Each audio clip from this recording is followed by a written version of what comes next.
Hey there, and welcome to Crime for Sleep. I know you're having trouble falling asleep, so let me keep you company with true crime stories from around the world. Before we dive in, I'm curious, where did you first hear this one? If you enjoy these stories, don't forget to like, comment, and subscribe. Now get comfortable, and let's get into tonight's case. Story 1. I stood in the dimly lit room, eyes fixed on the door slightly ajar. The wooden floor beneath me seemed reluctant to creak, as if aware of the tension hanging in the air. Everything felt muted, the world outside my focus blurred into insignificance.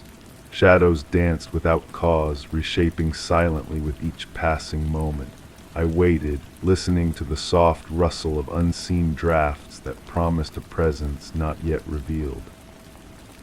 A subtle shift in the dim light caught my attention, a glimmer where there should have been nothing. As I strained to see more clearly, the door inched open, and I realized it had never truly been closed. The coffee had gone cold hours before. I remember thinking that was important somehow, the way the surface had formed that thin film like skin over a wound. She always drank hers black. I kept adding cream to mine, watching the white spiral down and disappear. The cup sits on the kitchen counter still, I think, or maybe I washed it. Memory plays tricks when you're tired. There was a sound that kept coming back, not quite footsteps, more like fabric brushing against wood. I started noticing it after the first conversation with the detective. He had kind eyes, the sort that made you want to tell him things you shouldn't. I didn't mention the sound then, seemed foolish. The neighbors have been watching. I see them through the kitchen window, pretending to tend their garden while their eyes drift toward the house. Mrs. Patterson from across the street brought a casserole, tuna noodle. She lingered at the door, asking careful questions about how I was managing, whether I needed anything. Her voice had that particular quality people use around the recently bereaved, soft and deliberate, like speaking to someone who might break. But I'm not bereaved, not exactly. I found the notebook wedged between the mattress and box spring on her side of the bed. The handwriting was definitely hers, that careful script she'd learned in Catholic school. Pages and pages of observations about me. About my habits, my moods, the way I moved through the house when I thought she wasn't watching. Clinical almost, like I was a specimen under glass. The detective came back twice after that first visit. Detective Morrison, I think his name was, or maybe Martinez. Names blur together when you're not sleeping well. He asked about our routines, whether anything had seemed different lately. I told him about the notebook. He photographed every page, his expression growing more thoughtful with each turn. That brushing sound again, always from the same direction, toward the back of the house where her study was. The room I haven't entered since finding it empty that morning. Empty but not disturbed, everything in its place except for her. I keep replaying our last conversation. We were standing in the hallway, morning light streaming through the window at the far end. She was wearing that blue sweater, the one with the small hole near the left elbow that she refused to throw away. We talked about groceries, about calling the repairman for the dishwasher. Mundane things, but there was something underneath, a current I couldn't quite identify. She asked if I trusted her, just like that, out of nowhere. The question hung between us like smoke. I said, of course, automatically, the way you respond to such things. But she kept looking at me, waiting for something more. I didn't know what to give her. The police found her car at the shopping center, keys still in the ignition. Security footage showed her walking toward the entrance, then nothing. She simply vanished between one camera and the next. Detective Morrison said it happens sometimes, blind spots in coverage, but his tone suggested he found it as unsettling as I did. I've been reading through the notebook again. There are entries about conversations I don't remember having, places she claims we went together that feel foreign to me. She wrote about my reactions to things, my facial expressions, as if she were documenting evidence of something. But evidence of what? The house feels different now, smaller somehow, like the walls have moved inward while I wasn't paying attention. I catch myself listening for her footsteps, for the particular way she hummed while making breakfast.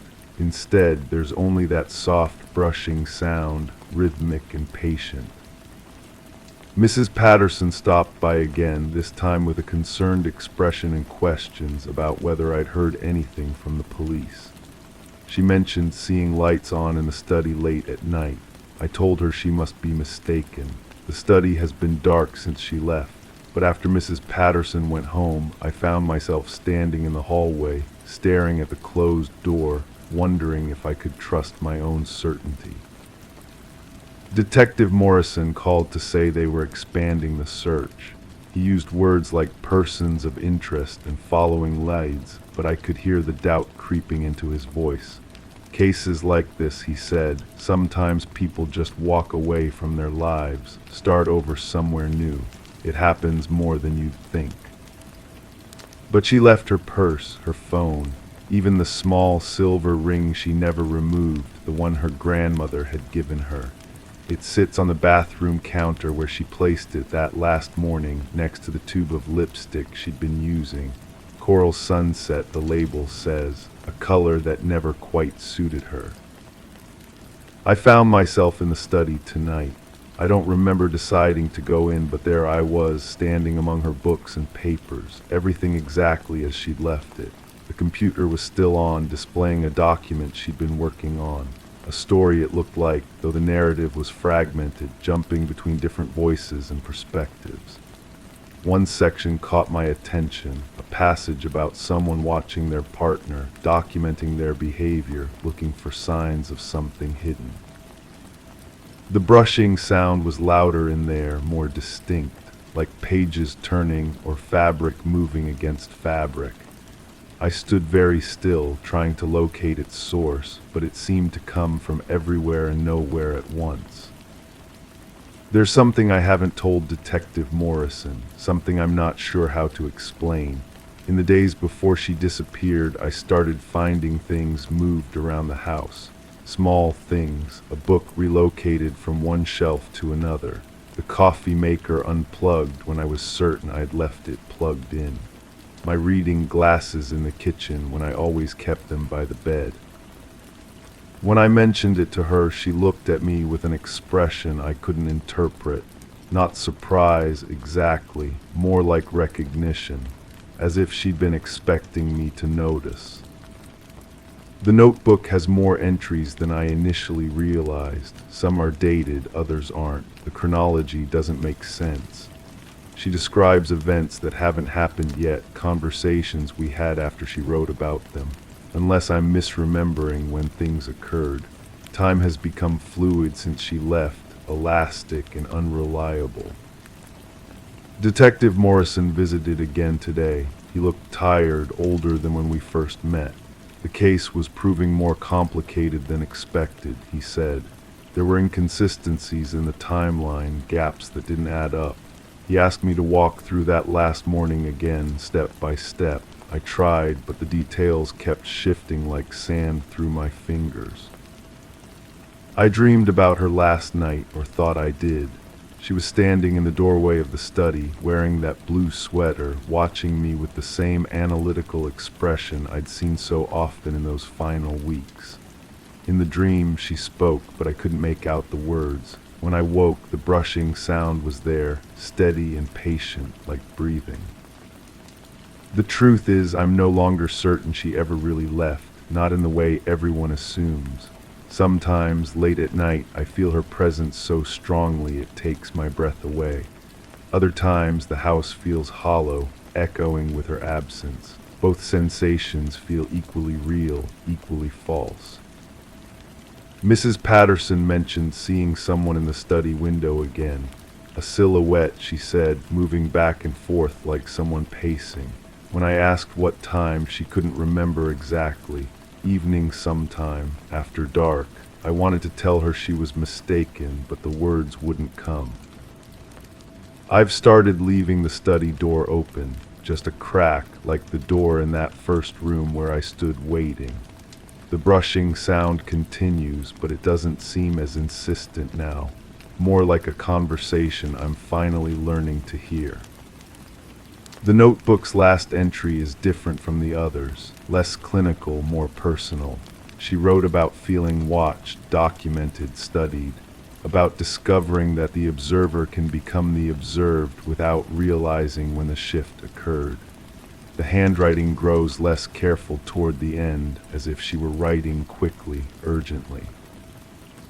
Detective Morrison called to say they're scaling back the active investigation. Not closing it, he was careful to clarify, just redirecting resources. He asked if I had any new information, anything I might have remembered. I found myself looking toward the study door, listening for that familiar sound. I think I understand now what she was trying to tell me. The notebook wasn't about me at all. It was about us, about the strange dance we'd been performing without music, without acknowledgement. Two people circling each other, each convinced they were the one doing the watching. Tonight I heard her humming, that same tune she used to hum while making breakfast. The sound came from the study, soft and familiar. When I went to investigate, the room was empty, but the computer screen was glowing. A new document was open, just a single line of text in her careful handwriting. The door was never really closed. I'm standing in the hallway now, looking at the study door. It's open just a crack, the way it's been for days, or maybe weeks. Time has become negotiable. The brushing sound is there, patient and rhythmic, like pages turning in a book that writes itself. I realize now that I've been the one making the sound, my clothes rustling against the doorframe as I stand here, waiting for something that might already have arrived. Story 2. I remained fixed, eyes locked on the door handle that glinted in the low light. It hadn't moved, not since I first noticed its unsettling shimmer in the otherwise stagnant room. The furniture loomed around me, casting elongated shadows that danced across the walls with each flicker of the lamp. Everything felt slightly off-kilter, as though the room was holding its breath with me. My heart counted beats, slow and deliberate, waiting for something to stir. Just when I thought I had imagined the whole thing, I saw a faint smudge on the handle that hadn't been there before. The nausea arrives first, always first, like a cold tide washing through my stomach. It's been weeks now, maybe longer, since I've been able to look at brass without feeling this way. The metallic taste coats my tongue, bitter and persistent, and I wonder if this is what guilt tastes like when it crystallizes in your mouth. I used to think memory was linear, a neat procession of events marching from past to present, but that's not how it works at all. Memory is more like water finding its way through cracks, seeping into spaces you didn't know existed, pooling in unexpected places. The door handle reminds me of her bracelet, the way it caught the light when she gestured. She gestured a lot when she was nervous, and she was always nervous around me. The room feels smaller now than it did then, or maybe I'm larger, taking up more space, displacing more air. The walls seem to lean inward, and I catch myself holding my breath as if breathing might disturb something fragile and essential. The lamp flickers again, and in that split second of darkness I see her face, not as it was at the end, but earlier when she still smiled at me with genuine warmth. Her laugh was like breaking glass. I remember thinking that even before everything went wrong. It had a sharp edge to it, brittle and bright, and when it stopped, the silence that followed felt dangerous. She would laugh at strange moments, inappropriate moments, and I never knew if she was laughing with me or at something I couldn't see. The smudge on the door handle is definitely there. I've been watching it for what feels like hours, and it hasn't moved, hasn't changed, but it's definitely there. It's the kind of mark that comes from repeated touching, from fingers that return again and again to the same spot. Nervous fingers, desperate fingers, fingers that know something the mind hasn't yet accepted. I think about patterns now more than I used to.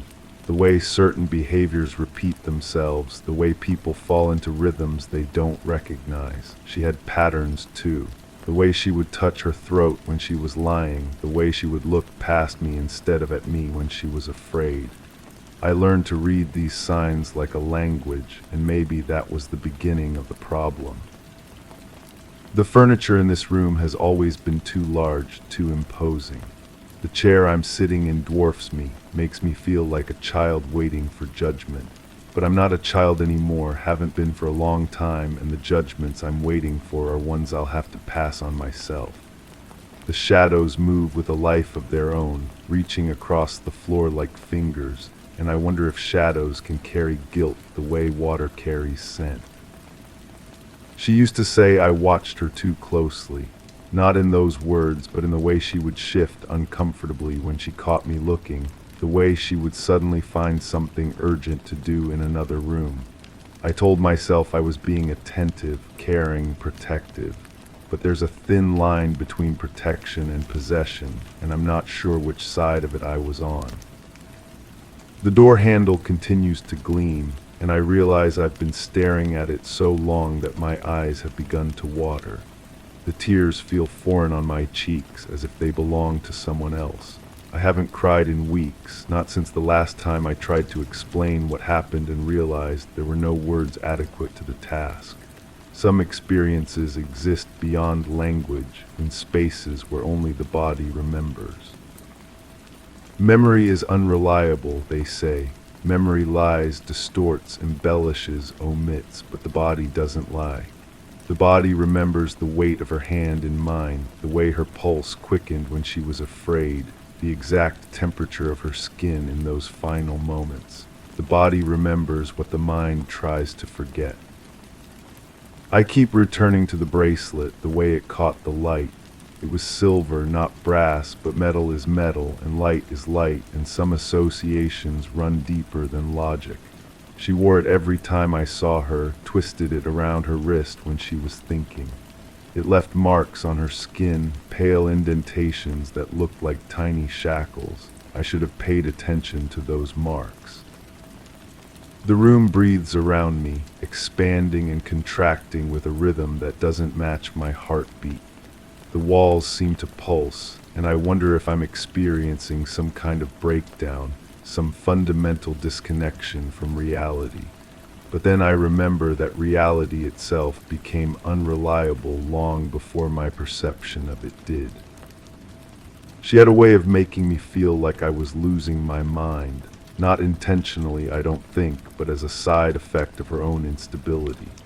She would say things and then deny saying them, make plans and then claim she'd never agreed to them. I began to doubt my own memory, my own perceptions, my own sanity. Maybe that's why I started watching her so closely, trying to anchor myself to something solid.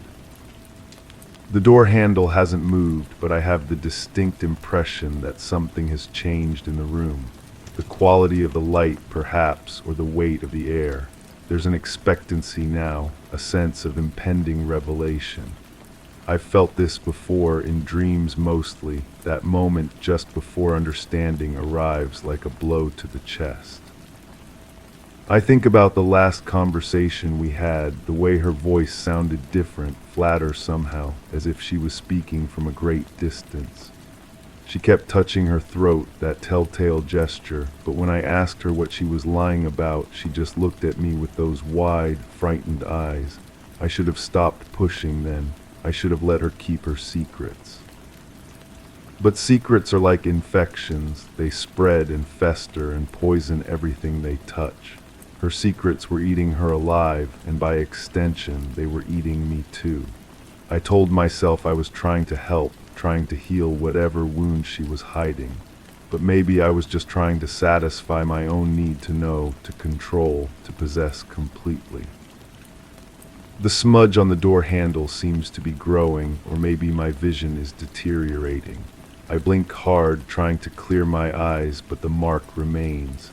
It's roughly the size of a thumbprint, dark against the brass, and it seems to pulse with its own internal rhythm. I wonder who left it there, and when, and why. The lamp flickers again, more violently this time, and in the strobing light the room transforms. For a moment, just a moment, it's not this room at all, but another place entirely. A place where the furniture was different and the shadows fell at different angles.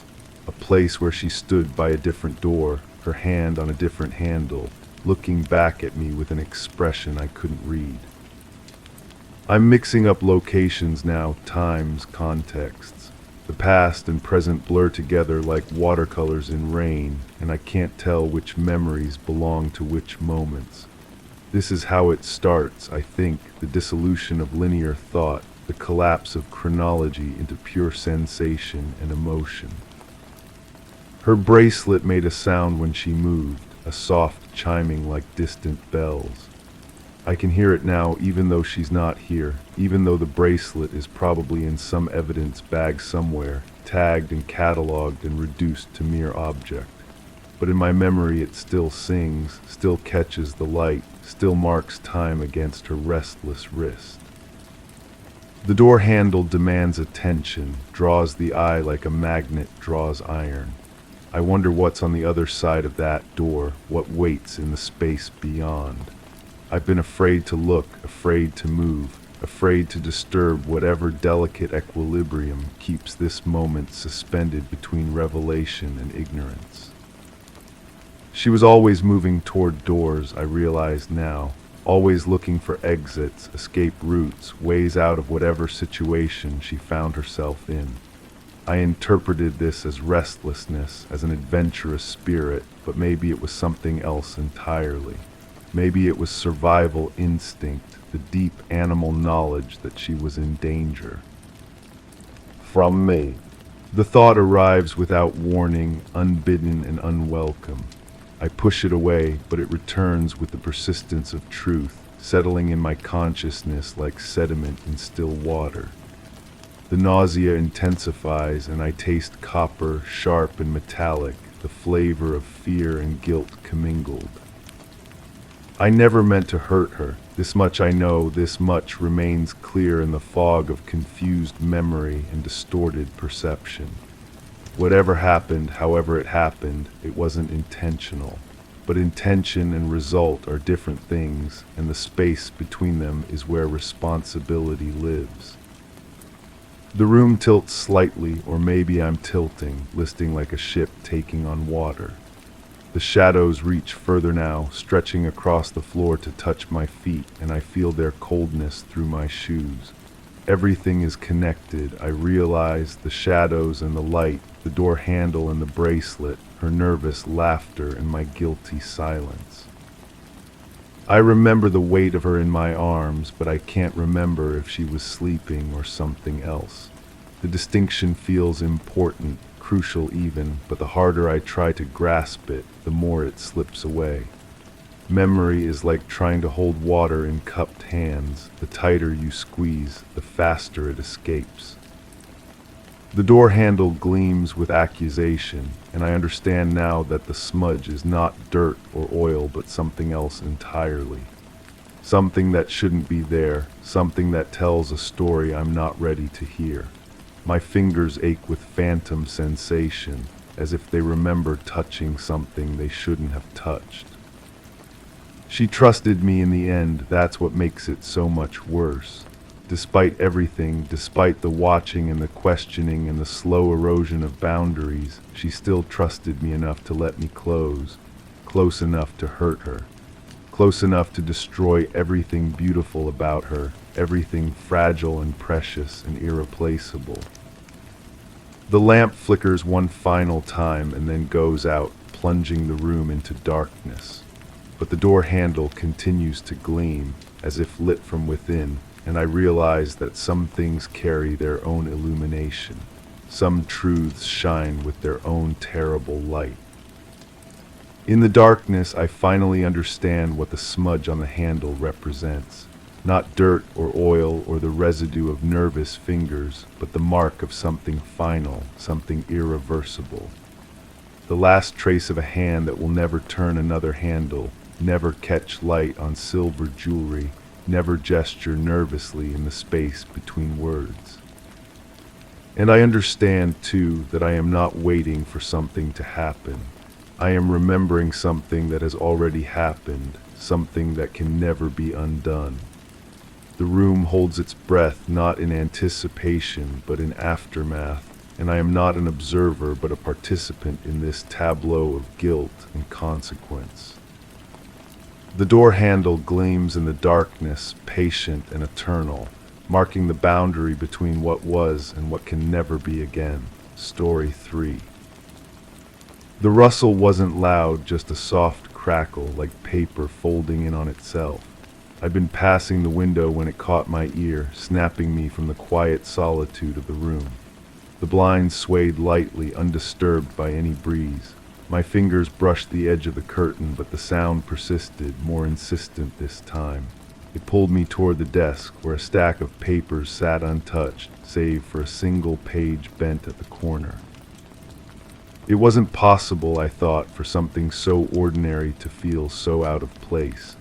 Yet here I was, that persistent creasing sound anchoring me to a memory I'd never fully unpacked. Something in my chest tightened.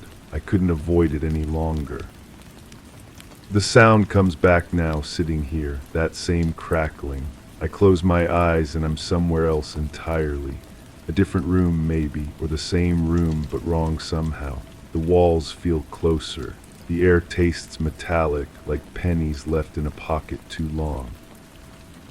I remember hands, not mine, folding something over and over. The paper getting softer with each crease, wearing thin at the edges, but whose hands, the memory slips away when I reach for it, like trying to catch smoke. There was a conversation, I'm almost certain of that, words floating in fragments. You don't understand what you're asking. I never said I understood. Then why? The voices cut off, they always cut off. I strain to remember who was speaking, but the faces blur together. Sometimes I think one of them was mine. The desk feels familiar under my palms now. The wood grain runs in long, uneven lines, and there's a small burn mark near the corner. From a cigarette, maybe, or a candle left too close. I trace it with my finger, and suddenly I'm not alone in the room. Someone is breathing behind me, slow, deliberate breaths that don't match my own rhythm. I turn around, but there's nothing, just the empty space where someone should be standing. This is how it always starts, the forgetting, then the remembering, then the doubt about which is which. I found something once, hidden in a place I shouldn't have been looking. It was small, insignificant, really, but it changed everything, or maybe it changed nothing. Memory is unreliable that way, turning molehills into mountains and mountains into dust. The object was smooth, cool to the touch. It fit perfectly in my palm, like it had been waiting for me to find it, but when I try to picture it now, the details scatter. Was it metal, glass, something else entirely? You weren't supposed to see that. The voice comes from nowhere, from everywhere. A whisper that might have been real or might have been my conscience finally speaking up. I set the object down quickly, but my hands are shaking and it rolls away, disappearing into shadows I can't quite penetrate. The room shifts. I'm standing in a hallway now, or maybe I was always in the hallway. The walls are lined with doors, all of them closed. Behind one of them, that rustling sound continues. Paper against paper, folding and unfolding in an endless cycle. I reach for the nearest handle, but my fingers pass through it like it's made of mist. The sound grows louder, more urgent. It's trying to tell me something, but I don't speak the language of creasing paper and whispered secrets.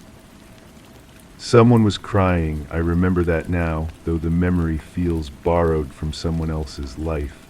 Quiet sobs that seem to come from the walls themselves. I wanted to help, wanted to find the source and offer comfort, but every step I took led me further away. The tears weren't mine, I'm certain of that, though certainty has become a rare commodity in this maze of half-remembered moments. But if they weren't mine, whose were they, and why do they feel so familiar? The desk again, I'm back at the desk, though I don't remember walking there. The papers have multiplied, spreading across the surface like fallen leaves. Each page contains something important, something I need to understand, but the words rearrange themselves when I'm not looking directly at them. One page stands out, the ink is darker, more deliberate. Someone wrote these words with purpose, pressing hard enough to leave impressions on the pages beneath. But when I try to read them, the letters swim together, forming shapes that might be words or might be something else entirely.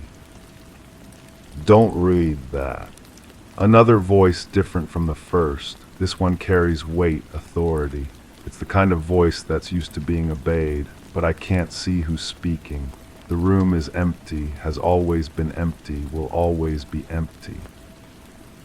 My hand hovers over the page. The paper is warm, as if someone else has been touching it recently. There's a fingerprint in the corner, pressed into the ink before it dried. Not mine. The whorls and ridges are all wrong. The rustling stops. The silence is worse than the sound. It presses against my eardrums, heavy and expectant. Something is about to happen, has already happened, is happening right now in a place I can't quite reach. I fold the page. The crease runs neat and straight, dividing the words in half. Some secrets are meant to be hidden even from ourselves, especially from ourselves. The memory fractures here, splitting into pieces that don't fit together properly. I'm in the room with the desk. I'm in the hallway with the doors. I'm somewhere else entirely, somewhere that smells like rain and feels like regret. There was a choice, I remember that much. Two paths diverging, and I had to pick one without knowing where either led. The weight of that decision still sits heavy in my chest, though I can't recall what I chose or why. You can't take it back now. I know. Do you? Do you really know what this means? The conversation loops in my head, the same words over and over until they lose all meaning. But the tone underneath remains constant. Fear, resignation, something that might have been love if the circumstances had been different. The object appears in my hand again, solid, real, impossible to ignore. This time I don't let it roll away. I hold it tight, feeling its weight anchor me to whatever truth I've been running from. It's a key, of course it's a key.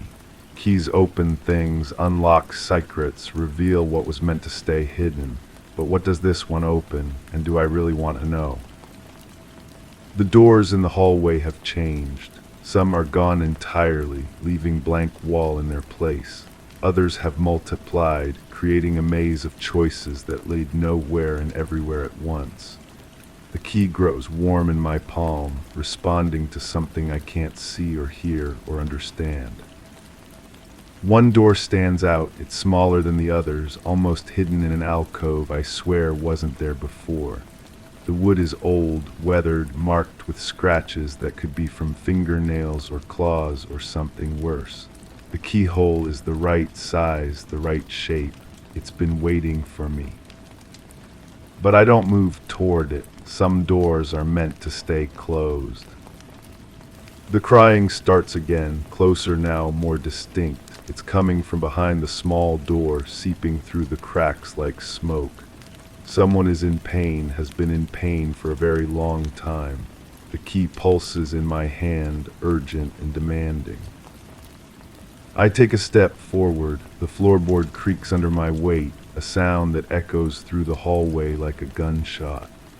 The crying stops abruptly, replaced by a silence so complete it makes my ears ring. Don't. Just one word, but it carries the weight of a lifetime. It's my voice speaking, but from when? From where? The warning comes from a version of myself I don't recognize, someone who knows things I've forgotten or chosen not to remember. I stop walking. The key feels heavy now, like it's made of lead instead of whatever keys are usually made of. My fingers are cramping from holding it so tightly, but I can't seem to let go. The papers on the desk rustle again, though there's still no wind. They're trying to tell me something, trying to warn me or guide me or maybe just remind me of who I used to be before everything changed. I was different then, younger maybe, more innocent, less afraid of the truth and what it might cost. But innocence is a luxury I can no longer afford, and truth is a blade that cuts both ways. The small door is still there when I turn back to look, still waiting, still hiding whatever secrets lie behind it. The keyhole seems larger now, more inviting, or maybe more threatening. It's hard to tell the difference anymore. Someone is standing behind me. I can feel their presence like heat from a fire, warm and dangerous and impossible to ignore. But when I turn around, there's nothing. There's never anything.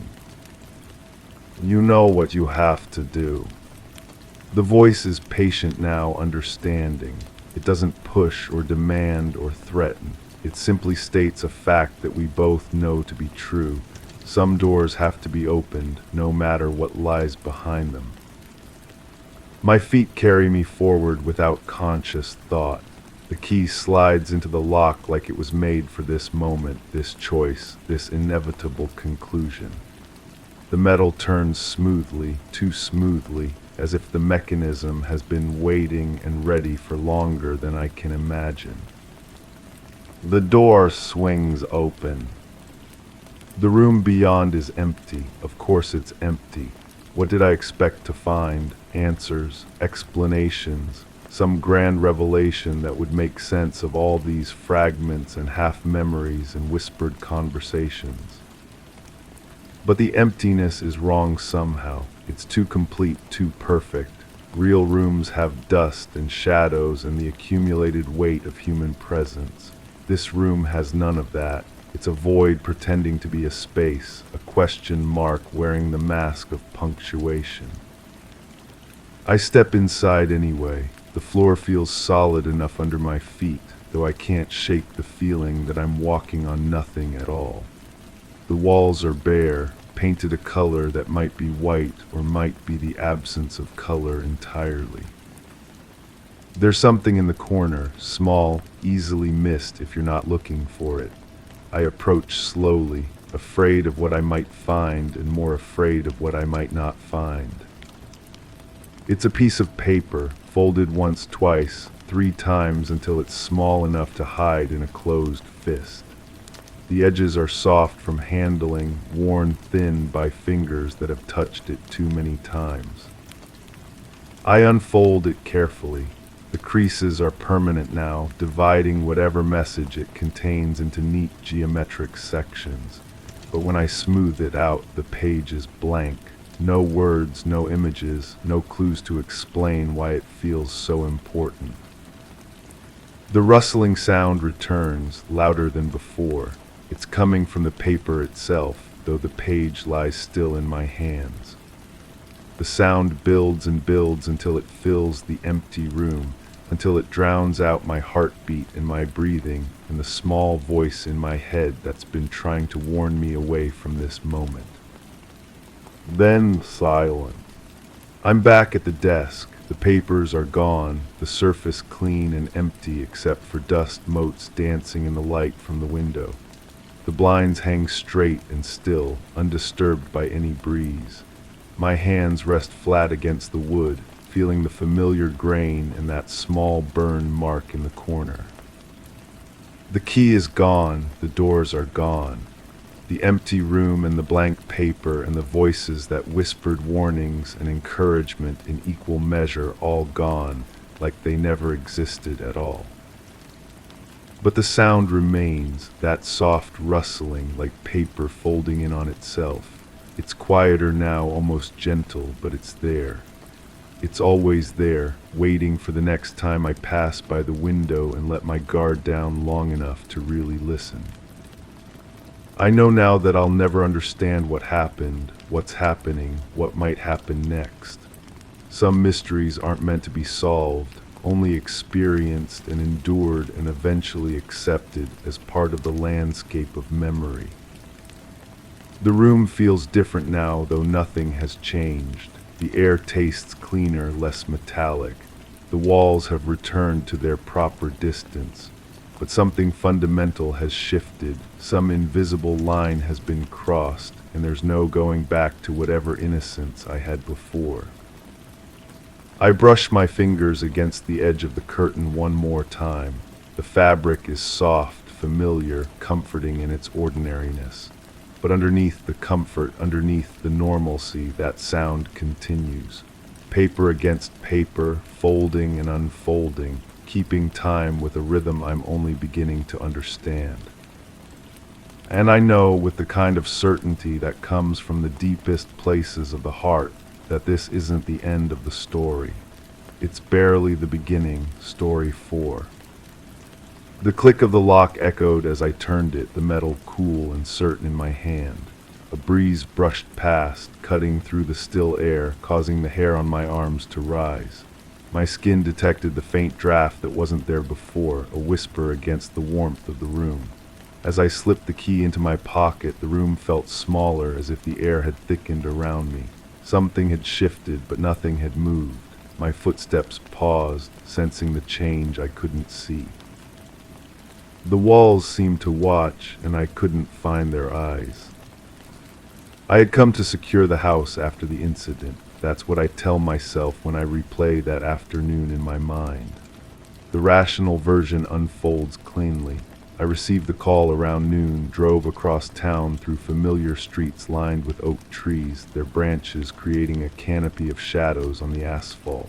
The house stood exactly as I remembered it: white shutters, brick facade, the garden slightly overgrown but still maintained. Normal, peaceful even. The front door had been left unlocked, which explained my presence there. Someone needed to check on things, make sure everything was secure. I walked through the rooms methodically, noting the dust motes dancing in afternoon sunlight that streamed through gauze curtains. The living room held that particular stillness of an empty house not abandoned, just temporarily vacant. A coffee cup sat on the side table, a thin ring of residue dried at the bottom. A book lay open, pages slightly curled from humidity. I moved through the kitchen, where dishes waited in the sink, clean but not yet put away. The refrigerator hummed its steady rhythm. Everything suggested a normal morning interrupted, as if someone had simply stepped out for errands and would return shortly. The basement door was closed, and I saw no reason to check it. The upstairs bedrooms were tidy, beds made, clothes folded in drawers. I found myself standing in the hallway, satisfied that everything appeared in order. But even as I construct this reasonable sequence of events, other sensations intrude. The smell, for instance, not unpleasant but wrong, somehow too sweet, like flowers left too long in water. And the temperature, while I remember the house being warm, requiring me to remove my jacket, I also recall shivering, pulling my sleeves down over my wrists. The coffee cup troubles me most. When I picture it now, I see it both ways, empty and dried, but also full, steam still rising from dark liquid.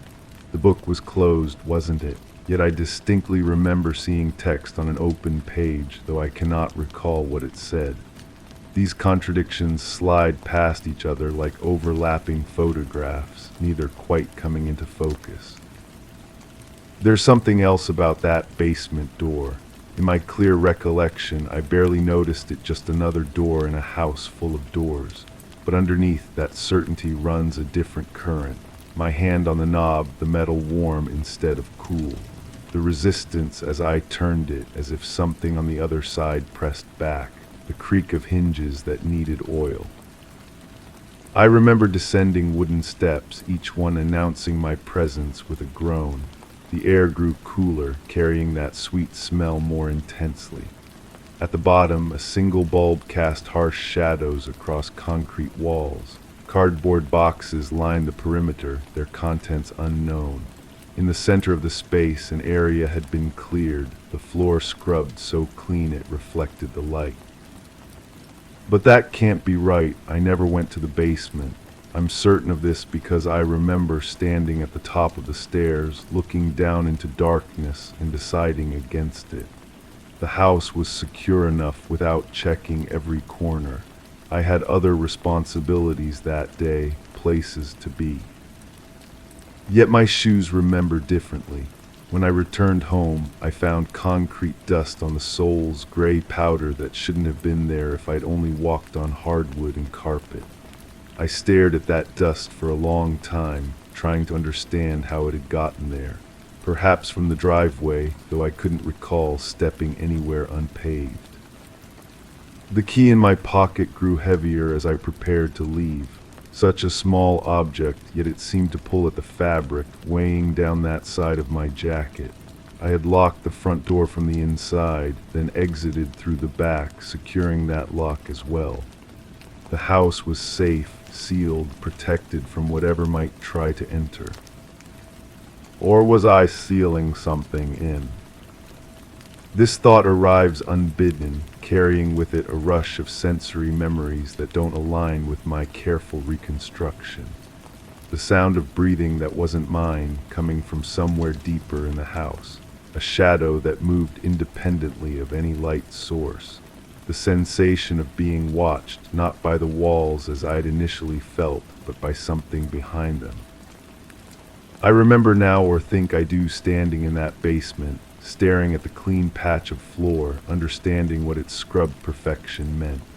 The boxes weren't storage, they were obstacles, arranged to hide what lay beneath. The sweet smell wasn't flowers, but something trying to mask another odor, something that made my stomach clench and my throat close. But this memory feels borrowed, like a scene from a movie I watched too late at night. It carries the weight of truth, but the texture of fiction. When I try to examine it closely, it shifts, becoming less substantial, more like the shadow of a memory than the memory itself. The drive home exists in both versions simultaneously. I took the main road, windows down, radio playing softly, my mind already moving to evening plans. I also took the back roads, driving too fast, hands shaking on the steering wheel, checking the rearview mirror compulsively for signs of pursuit. Both journeys feel equally real, equally false. At home, I poured a glass of water and noticed my hands trembling slightly. Adrenaline, perhaps, though I couldn't identify its source. The afternoon had been routine, uneventful. Yet I found myself checking the locks on my own doors, drawing curtains against the fading light, starting at sounds that were probably just the house settling. The phone call came that evening, or maybe it came the next morning. Time has become elastic around these events, stretching and compressing without warning. The voice on the other end was calm, professional, asking questions I should have been able to answer easily. Where had I been that afternoon? What had I seen at the house? Had I noticed anything unusual? I gave my answers confidently. The unlocked door, the tidy rooms, the decision to secure the property. Everything normal, everything in order. But even as I spoke, other words pressed against my lips, wanting to escape. Words about basements and shadows and the particular silence that comes after something terrible has happened. The investigation, they called it, such a clean word for something that felt increasingly messy. More questions, more visits to the house, more opportunities to observe and remember. Each time I returned, details shifted. The coffee cup appeared in different locations. The book changed titles. The basement door stood sometimes open, sometimes closed. Sometimes it seemed there had never been a basement door at all. I began to suspect my own perceptions. Memory, I learned, is not a recording but a reconstruction, built fresh each time we access it. Each rebuilding introduces small errors, tiny modifications that accumulate over time until the memory bears little resemblance to the original event. This knowledge should have been comforting an explanation for the contradictions, a rational framework for the confusion. Instead, it made everything worse. If memory was unreliable, how could I trust any of my recollections? The version where I never entered the basement felt as suspect as the version where I found something terrible there. Both could be fabrications, stories my mind had constructed to fill gaps in a damaged recording. The key still sits in my drawer, though I'm no longer certain what it unlocks. Sometimes I hold it, feeling its weight, its edges sharp against my palm. It seems to pulse with significance, like a talisman or a burden. Other times it appears ordinary, just another piece of metal cut to fit a specific pattern of tumblers. I've stopped trying to reconcile the contradictions. Instead, I carry both versions of that afternoon, letting them coexist without resolution. In one, I am a responsible person who secured an empty house and went home to a quiet evening. In the other, I am something else entirely, a witness, a participant, a keeper of secrets I cannot bear to fully remember. The truth, whatever it is, lives somewhere between these versions, in the spaces where they overlap and diverge. It breathes in the basement I may never have entered, sleeps in the coffee cup that was both empty and full, whispers through the lock I turned with such certainty. And perhaps that's enough. Perhaps some doors once locked should remain that way, their contents left to exist in the realm of possibility rather than fact. The click still echoes in my mind, metal cool and certain, sealing away whatever waits on the other side of memory. Story 5. The front door didn't groan when I pushed it open. My fingers brushed the cool metal, expecting the familiar catch, but it swung in smoothly. Inside, the air felt dense, yet there was no echo of footsteps on the tiles, no creak of settling wood. The rug in the hallway lay flat, undisturbed, its colors muted as if fading from memory. I moved through the dim space, each step met with a disquieting absence of sound, as if the walls absorbed it all. Beneath my fingertips, the banister was too cool, too unused, leaving me wondering if I had ever climbed these stairs at all. I know why I came back. The explanation sits clear in my mind like a photograph in perfect focus. 3 days had passed since I'd last been here. 3 days since the argument that sent me storming out into the rain without looking back. Pride kept me away longer than it should have. When I finally swallowed that pride and returned, I expected to find things exactly as I'd left them, the coffee cup still on the kitchen counter, the newspaper folded to the crossword puzzle, half finished in blue ink. But houses change when you're gone, even briefly. They settle into themselves differently. The light falls at new angles. Dust gathers in patterns you don't remember. I moved through each room methodically, checking for signs of life, for evidence that someone had been maintaining the routines we'd built together over months of careful habit. The kitchen looked untouched. The coffee cup sat where I remembered it, though the liquid inside had long since grown a thin film. The newspaper remained folded, the crossword still incomplete, 7 across, state of being uncertain, 6 letters. The pen lay beside it, cap off, ink dried to the tip. I called out, my voice strange in the muffled air. No answer came, but I hadn't expected one. The schedule was predictable work until late afternoon, then the evening routine of dinner preparation, the quiet companionship of shared tasks. I had timed my return carefully, arriving when the house would be empty, giving myself space to figure out what to say. In the bedroom, clothes hung in the closet exactly as they should. The bed was made with military precision, corners tucked tight, pillows arranged just so, everything in its place, everything normal. I sat on the edge of the mattress and felt its familiar give beneath my weight. The room smelled faintly of lavender fabric softener, and something else, something I couldn't quite identify, but that belonged to this space, to these routines we'd built. Yet even as I cataloged these normal details, something nagged at me. A sensation like a word on the tip of my tongue, present but unreachable. I stood and moved to the window, looking out at the small garden where tomato plants grew in neat rows.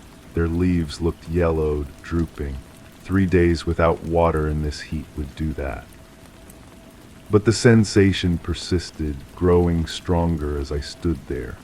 The quality of light in the room seemed wrong somehow, too dim for the time of day. I checked my watch. The hands pointed to just past 5 in the afternoon. Outside, shadows fell long across the garden, but they fell in the wrong direction, as if the sun had shifted its path while I was away.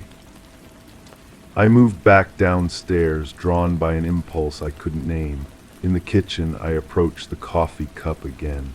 The film on the surface had a greenish tint that spoke of more than 3 days of neglect.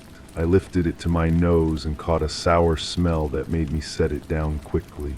My hands were shaking, I realized. When had that started? The newspaper caught my attention again. I picked it up, studying the date at the top. The numbers swam before my eyes, refusing to resolve into meaning. I blinked hard and looked again. The date was there, printed clearly, but something about it felt wrong. I carried the paper to the window where the light was better and held it up. The crossword puzzle stared back at me, 7 across, state of being uncertain. But now I could see that more squares had been filled in since I'd looked before. The letters appeared to be in my handwriting, but I had no memory of completing them. The word spelled out in careful blue ink was unsure. A chill ran down my spine that had nothing to do with the temperature. I set the paper down with trembling fingers and backed away from the window. The house around me felt different now, charged with a presence I couldn't identify. Every shadow seemed deeper, every corner potentially concealing something I didn't want to see. I tried to hold on to my original story. I had left after an argument. I had stayed away for 3 days. I had returned to make amends, to restore the careful balance we'd achieved. But fragments of something else kept intruding, like images glimpsed in peripheral vision that vanished when I turned to look directly. A flash of memory, rain on windows, but not the rain from 3 nights ago. Different rain, harder, more insistent. The sound of it drumming against glass while I sat in the same kitchen, but the light was wrong, coming from the wrong direction. And there was a taste in my mouth, metallic and strange, that had nothing to do with the present moment. Another flash, standing in the garden among the tomato plants, but they were green and healthy, heavy with fruit. My hands were dirty, soil caked under my fingernails, but I was digging, not harvesting. Digging in the soft earth between the rows while something watched from the kitchen window. When I looked up, the curtain fell back into place. These images felt more real than the story I'd been telling myself, more vivid than my memories of the argument and the 3-day absence. They carried the weight of truth, the texture of lived experience, but they made no sense in the context of what I knew had happened. I walked through the house again, this time looking for details I might have missed. In the bathroom, I found a towel hanging on the rack, still damp. I pressed my face to it and breathed in the scent, not lavender fabric softener, but something else. Something organic and earthy, like soil after rain. The mirror above the sink reflected my face, but I looked different somehow. Thinner, perhaps, or older. There were lines around my eyes I didn't remember, and my skin had a pallor that spoke of time spent indoors, away from sunlight. I touched the glass, and my reflection touched back, but for a moment it seemed like the movement was delayed, as if the person in the mirror was making their own decisions about when to respond. In the living room, I noticed that the books on the shelves had been rearranged. Not obviously, someone unfamiliar with the system might not notice. but I knew these books knew their proper order. Several had been moved, creating gaps where others should be. I ran my finger along the spines, trying to determine which ones were missing. A journal, a small leather-bound notebook that usually sat between two larger volumes. I remembered it clearly, the soft brown cover, the elastic band that held it closed, the way the pages fell open to reveal careful handwriting in blue ink. The same blue ink as the crossword puzzle. I searched the room methodically, checking behind cushions, under furniture, in the spaces between books. The journal was nowhere to be found, but as I searched, I began to remember things about it that I hadn't thought of before. The entries weren't all in my handwriting. Some pages contained different script, more hurried, more emotional. And the dates had been confusing, sometimes contradictory, as if time itself had become unreliable. The sensation of wrongness was growing stronger now, spreading from my chest outward until my whole body hummed with unease. I sat down in the chair by the window and tried to think clearly, to separate what I knew from what I imagined. But the two categories were becoming increasingly difficult to distinguish. The memory of the argument that had driven me away was fading, becoming less substantial with each attempt to examine it. I could remember anger, the sound of raised voices, the slam of the door as I left, but the details, what we had argued about, what words had been spoken, remained frustratingly vague. In contrast, the other memories were growing sharper. I could feel the weight of the shovel in my hands, the resistance of the earth as I dug. I could taste the metallic flavor that had filled my mouth, could smell the rich scent of disturbed soil. These sensations felt more real than the chair I sat in, more present than the walls around me. The sun was setting now, casting long shadows through the windows. I should leave, I knew. I should go back to wherever I had been staying and return when things made more sense. But I couldn't remember where that place was. The 3 days I claimed to have spent away were a blank space in my mind, a void that contained no hotels, no friends' couches, no concrete details of any kind. I stood and walked to the kitchen one more time. The coffee cup sat on the counter, its contents now clearly spoiled. But beside it was something I hadn't noticed before, a small pile of soil, dark and rich, as if someone had emptied their pockets and left the contents scattered on the white surface. I touched the soil with one finger. It was still moist, still fragrant with the smell of growing things. But underneath that earthy scent was something else, something that made me pull my hand back quickly. Something that reminded me of the taste in my mouth, metallic and wrong. The garden, I needed to see the garden again. I opened the back door and stepped outside. The tomato plants looked worse in the fading light, their leaves brown and curled, but the soil around them was disturbed, I could see now. Not just dry from lack of water, but churned up as if someone had been digging, as if I had been digging. I knelt beside one of the plants and pushed my fingers into the earth. It was softer than it should be, easier to penetrate. And there was that smell again, stronger now, rising from the disturbed ground. I dug deeper, my hands working without conscious direction, following an impulse I didn't understand but couldn't resist. My fingers touched something solid, something that didn't belong in garden soil. I brushed the earth away carefully, revealing a corner of brown leather. The journal, but why would it be buried here among the tomato plants? I pulled it from the ground with trembling hands. The leather was stained with soil and something else, something darker. The elastic band was gone, and the pages fell open to reveal entries I didn't remember writing. The handwriting was mine, but the words seemed to belong to someone else. "The dreams are getting worse," one entry began. "I can't tell what's real anymore. Sometimes I think there are two of me, living parallel lives that occasionally blend into each other. In one life, everything is normal, in the other. The page was torn there, the rest of the entry missing. I flipped through the journal, finding more incomplete entries, more fragments that hinted at something I couldn't quite grasp, dates that made no sense, references to events I couldn't remember, and always that other handwriting, responding to my entries with words I couldn't have written. "You're forgetting again," one of these responses said. "You always forget the important parts, but forgetting doesn't make them less real." I closed the journal and sat back on my heels, surrounded by the dying tomato plants and the disturbed earth. The house loomed behind me, its windows dark now in the gathering twilight.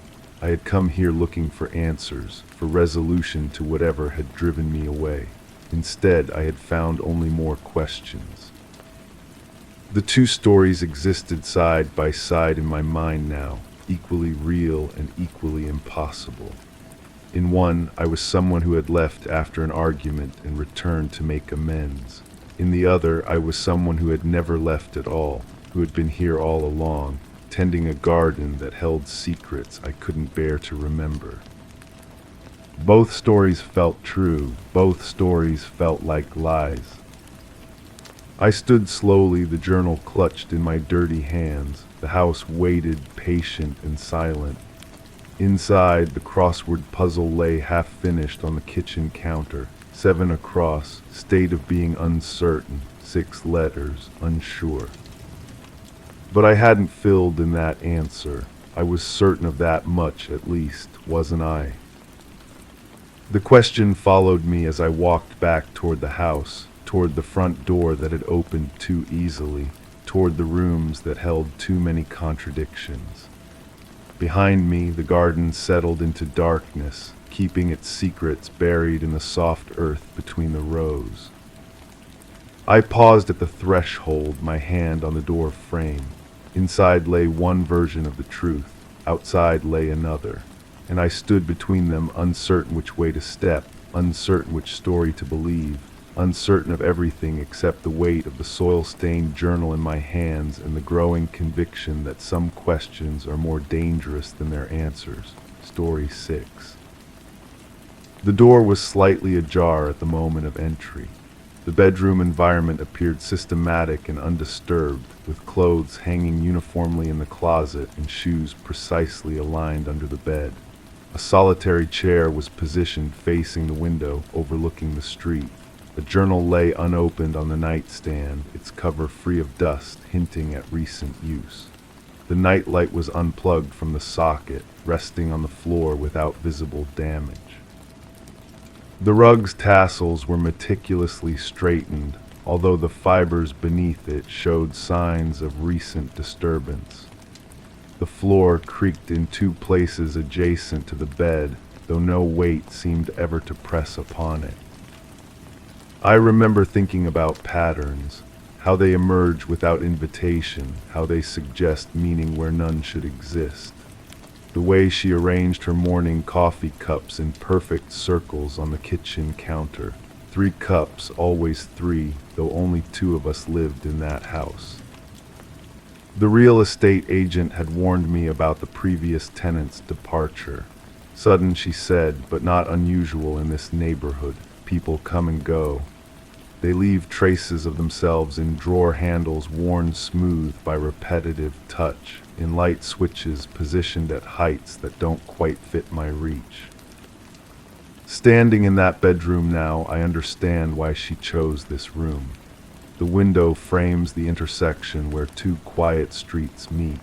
From the chair, you can see everyone who approaches long before they see you watching. The angle is deliberate, calculated for observation without exposure. I found the first note tucked inside the journal's back cover, not addressed to anyone, written in careful block letters. Tuesday visitor stays 47 minutes, leaves through back gate. The handwriting matches the grocery list still magnetized to the refrigerator downstairs. Her handwriting, I assume, though I never met her. The pattern of disturbance under the rug bothers me more than it should. Someone moved furniture recently, but the room appears untouched. The impressions in the carpet suggest a different arrangement, heavier pieces positioned closer to the door, as if the room had been reconfigured for a specific purpose, then restored to its original state. My neighbor mentioned seeing lights in the house during the week between tenants, brief illumination in the upstairs window lasting only minutes at a time. The utility company confirmed the electricity had been disconnected. Battery-powered devices, perhaps, or someone with access who preferred to remain unnoticed. The journal contains observations spanning several months, weather patterns, delivery schedules, the habits of people who walked past regularly. She documented a man who passed every evening at approximately the same time, always pausing to check his phone near the corner streetlight. A woman who walked a small dog but never allowed it to stop or explore. Children who cut through the yard until someone spoke to their parents. I've started sitting in her chair. The view becomes hypnotic after a while, the street transforming into a stage where the same actors perform variations of the same scenes. The mailman favors his left leg. The jogger runs faster on cloudy days. The couple in the house across the street argues behind closed curtains, their shadows visible against illuminated windows. The nightlight troubles me, unplugged but undamaged, as if someone removed it carefully and set it aside. The outlet shows no signs of electrical problems. In the journal, she mentions sleep disturbances, sounds that seem to come from inside the walls. She tested different explanations: settling foundation, small animals, plumbing issues. None satisfied her. I've heard them too, not every night, but often enough to develop theories. Footsteps that don't correspond to my movements through the house. Soft impacts like someone setting objects down gently in rooms I'm not occupying. The sounds stop when I investigate, resume when I return to whatever I was doing. Her final entries become increasingly focused on a single subject, the visitor who came on Tuesdays. Initially described in neutral terms, observed from the window, documented like all the others, but the tone shifts. She begins noting details that suggest familiarity. The visitor knows which floorboards creak, arrives with a key, moves through the house with practiced efficiency. The back gate she mentions is hidden behind overgrown hedges, accessible from an alley that doesn't appear on most maps. I discovered it while exploring the property boundaries. The latch shows signs of regular use despite the gate's concealed position. Oil on the hinges, fresh scratches on the metal where a key might catch if inserted hastily in poor light. I started checking the house more carefully after finding the second note. This one was folded inside a book on the living room shelf, written in the same block letters. Key replaced under third stone from corner. Visitor knows location. The book was a guide to home security, pages marked at sections about changing locks and installing surveillance equipment. The stones form a decorative border around the garden bed near the front steps. I counted from the corner she must have meant. The third stone sits slightly higher than the others, easier to lift. Beneath it, the soil shows signs of repeated disturbance. No key now, but the impression of something rectangular pressed into the earth. My sleep has become irregular. I find myself waking at specific times, always the same sequence, first around midnight, then again near dawn. During these wakeful periods, the house feels different, more occupied. Sounds carry differently through rooms that seem smaller in darkness. The journal's final entry is dated weeks before her departure. Visitor schedule changed. No longer Tuesdays. Unpredictable now. Must relocate observation post. The handwriting appears rushed, less careful than earlier entries. She drew a simple floor plan showing the bedroom furniture arranged differently. The chair moved away from the window, positioned to face the door instead. I've been experimenting with the room's configuration. Moving the chair reveals why she changed her surveillance strategy. From the new position, you can see anyone entering the hallway before they reach the bedroom. The view sacrifices external observation for internal security. She was no longer watching the street. She was watching for someone inside the house. The pattern under the rug makes sense now. She moved furniture to create barriers, obstacles that would slow an intruder's approach. The careful restoration afterward suggests she wanted to hide these defensive preparations, or someone else restored the room to its original state after her departure. I found the third note yesterday, slipped between pages of a cookbook that shows no signs of use. The message is shorter: new tenant arrives soon, preparations necessary. The handwriting looks different, less controlled, written by someone else or by her under different circumstances. Stress changes the way people form letters, makes familiar handwriting appear foreign. The Tuesday visitor may have returned. I've noticed small changes that don't correspond to my activities in the house. Books shifted slightly on shelves, kitchen drawers not quite closed, the bathroom mirror adjusted to an angle that doesn't suit my height. These alterations are subtle, easily dismissed as memory failures or the natural settling of objects in a lived-in space. But the journal taught me to pay attention to patterns. The changes occur regularly, always when I'm away from the house for extended periods. Someone with access, someone who knows my schedule, someone who moves through these rooms with the confidence of familiarity. I've started leaving small tests: a hair placed across a door frame, a coin positioned precisely on a table's edge, a book open to a specific page. These markers disappear or move, confirming what I suspected but hoped to disprove. The house has another occupant, one who prefers to remain unobserved. The investigation continues, but my role has shifted. I am no longer searching for answers about the previous tenant's departure. I am documenting my own experience as it unfolds, creating a record that someone else might find useful. The journal has become my journal, filled with observations about visitors and patterns and the way houses hold secrets in their walls. Tonight I heard footsteps on the stairs while I sat in her chair watching the street. Slow, careful steps that paused at the landing before continuing toward the bedroom. I remained motionless, listening as someone approached the door I had left slightly ajar. The footsteps stopped just outside the threshold. In the reflection of the dark window, I could see the door behind me, but not who stood beyond it. We waited, the visitor and I, neither moving nor speaking. The house held its breath around us, wooden beams and plaster walls containing our mutual awareness like a secret shared between strangers. The footsteps eventually retreated, but I remain in the chair, writing these words while watching both the street and the door's reflection. The pattern continues: observation and counter-observation, a dance of awareness that began before my arrival and will persist after my departure. The journal lies open beside me, its pages filled with questions that generate more questions.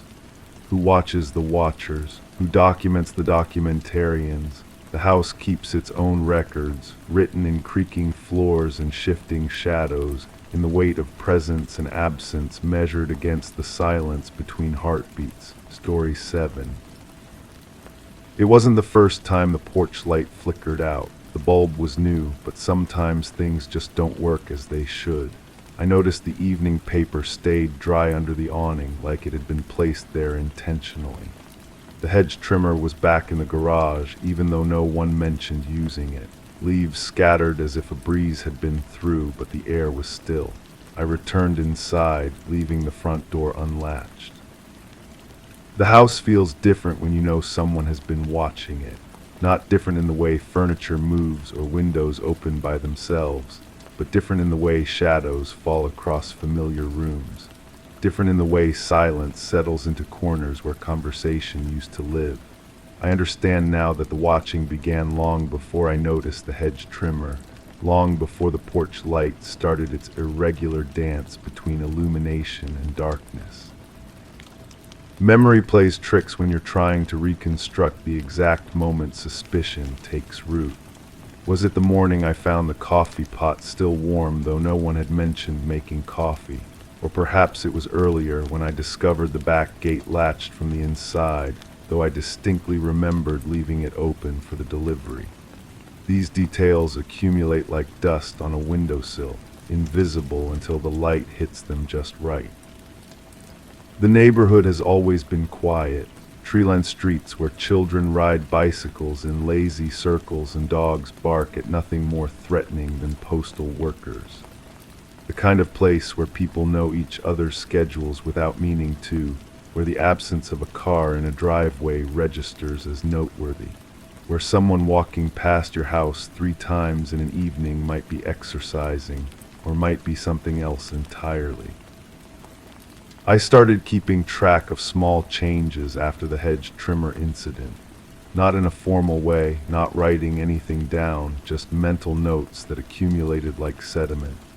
The way the morning newspaper landed closer to the door some days, as if the delivery person had walked up the driveway instead of throwing it from the street. The way certain plants in the front garden looked disturbed, not damaged exactly, but rearranged. Footprints in the soft soil near the basement window that could have belonged to the meter reader or to someone else entirely. The calls started around the same time, though I can't pinpoint exactly when. Not threatening calls, nothing that dramatic, just hang-ups. The phone would ring, I would answer, and silence would stretch across the line like a held breath. Sometimes I thought I could hear breathing, sometimes just the hollow echo of distance. When I mentioned it to my neighbor, she nodded knowingly and said she'd been getting them too. Telemarketers, she assumed. Robocalls that malfunction. Technology failing to connect properly. But technology doesn't explain why the calls always came during dinner, always when the kitchen light was on and visible from the street. Technology doesn't account for the timing, the way they stopped abruptly if I moved away from the window while talking. I began changing my routines without consciously deciding to do so, taking different routes to the grocery store, varying the time I left for work, parking in different spots along the driveway. Small alterations that felt like precautions, though I couldn't have said what I was being cautious about.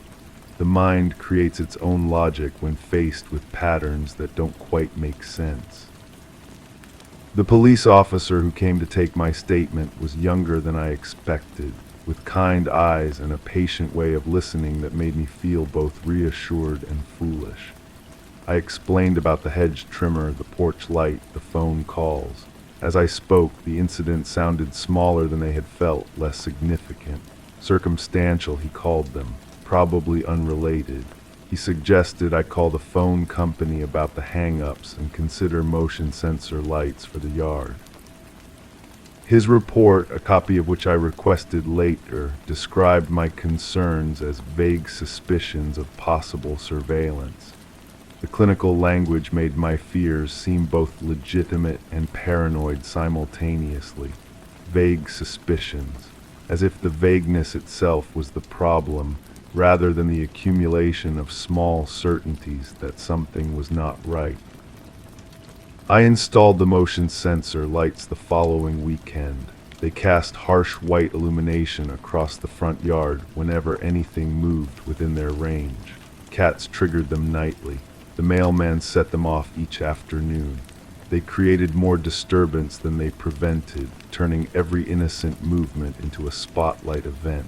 But they also revealed things I hadn't noticed before. The same figure walking past the house multiple times each evening, always in the hour between dinner and full darkness. Not jogging, not walking a dog, just walking. The figure stayed at the edge of the light's reach, never quite close enough for me to make out distinguishing features, but consistent enough that I began to recognize the gait, the approximate height, the way they paused at the corner before turning back. I started timing these walks, 7 minutes from corner to corner, a pause that lasted 30 seconds, then the return journey, this time on the opposite side of the street. The pattern repeated 3 times before the figure disappeared entirely, presumably into one of the houses further down the block, or into the wooded area at the end of the street where the development met the old-growth forest. The woods had always been there, a dark line of trees that marked the boundary between suburban safety and something wilder. During daylight hours, they seemed harmless, even pleasant. Dog walkers used the trails. Children built forts among the fallen logs. But at night, the tree line became a wall of shadows where anyone could stand undetected, watching the lit windows of houses like television screens displaying the intimate details of strangers' lives. I found myself closing curtains earlier, avoiding the front windows after dark. The house began to feel smaller, more enclosed. The comfort of familiar spaces gave way to an awareness of how exposed domestic life really is, how much of what we consider private actually plays out in full view of anyone patient enough to watch. The breakthrough came by accident, the way these things often do. I was taking out the trash on a Thursday evening when I noticed something glinting in the mulch beneath the living room window. A small piece of glass, triangular with one smooth edge and 2 rough ones. It looked like a fragment from a broken bottle except for its location. The landscaping was well maintained, regularly cleared of debris. This piece was fresh, recently deposited. I held it up to the porch light and saw my own reflection fractured across its surface. Such a small thing, but it confirmed what I had been reluctant to admit. Someone had been close enough to the house to drop something, to leave physical evidence of their presence.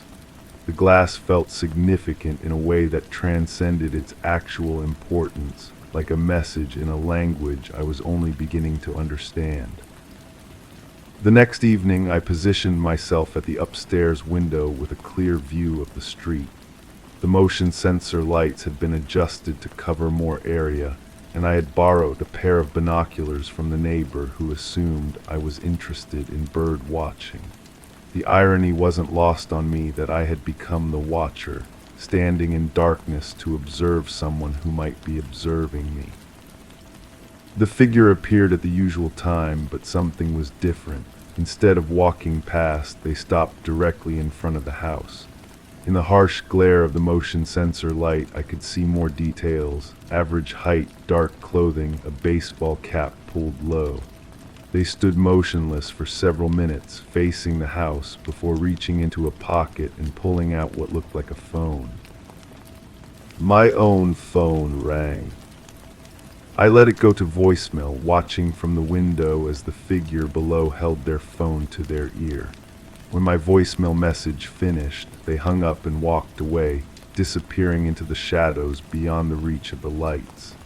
The connection was undeniable now, no longer a matter of vague suspicions or circumstantial evidence. The voicemail was empty, just the sound of distant traffic and what might have been breathing, but the timestamp matched perfectly with what I had witnessed from the window.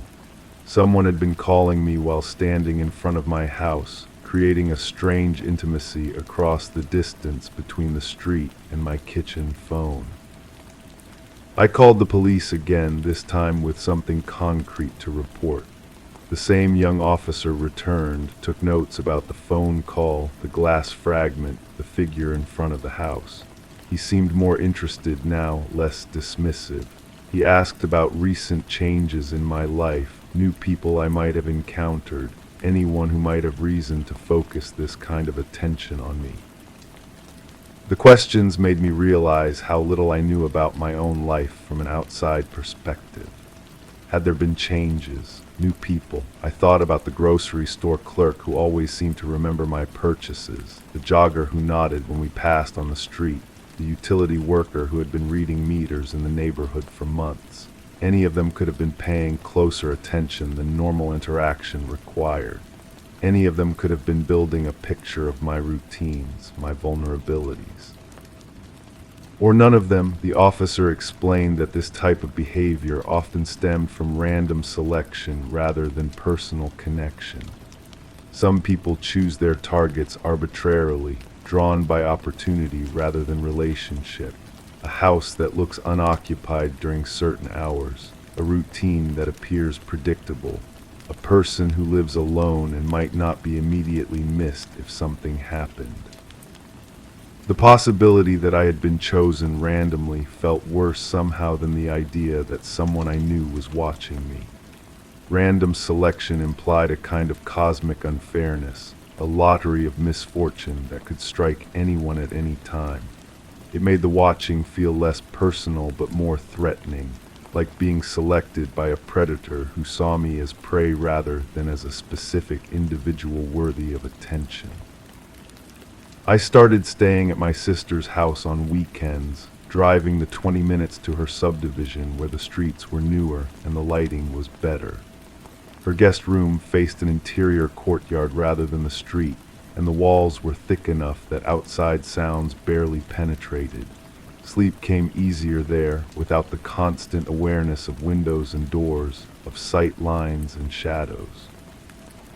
But I always returned home eventually. The watching continued, though it became more subtle. The phone calls stopped, but other signs persisted. The morning paper moved closer to the door. Footprints appeared in the garden's soil after rain. The porch light continued its irregular flickering, as if controlled by some external switch I couldn't locate. I hired a private investigator, a middle-aged woman with a practical manner and reasonable rates. She installed a small camera system that recorded the front of the house continuously, storing the footage on a hard drive that I could review each morning.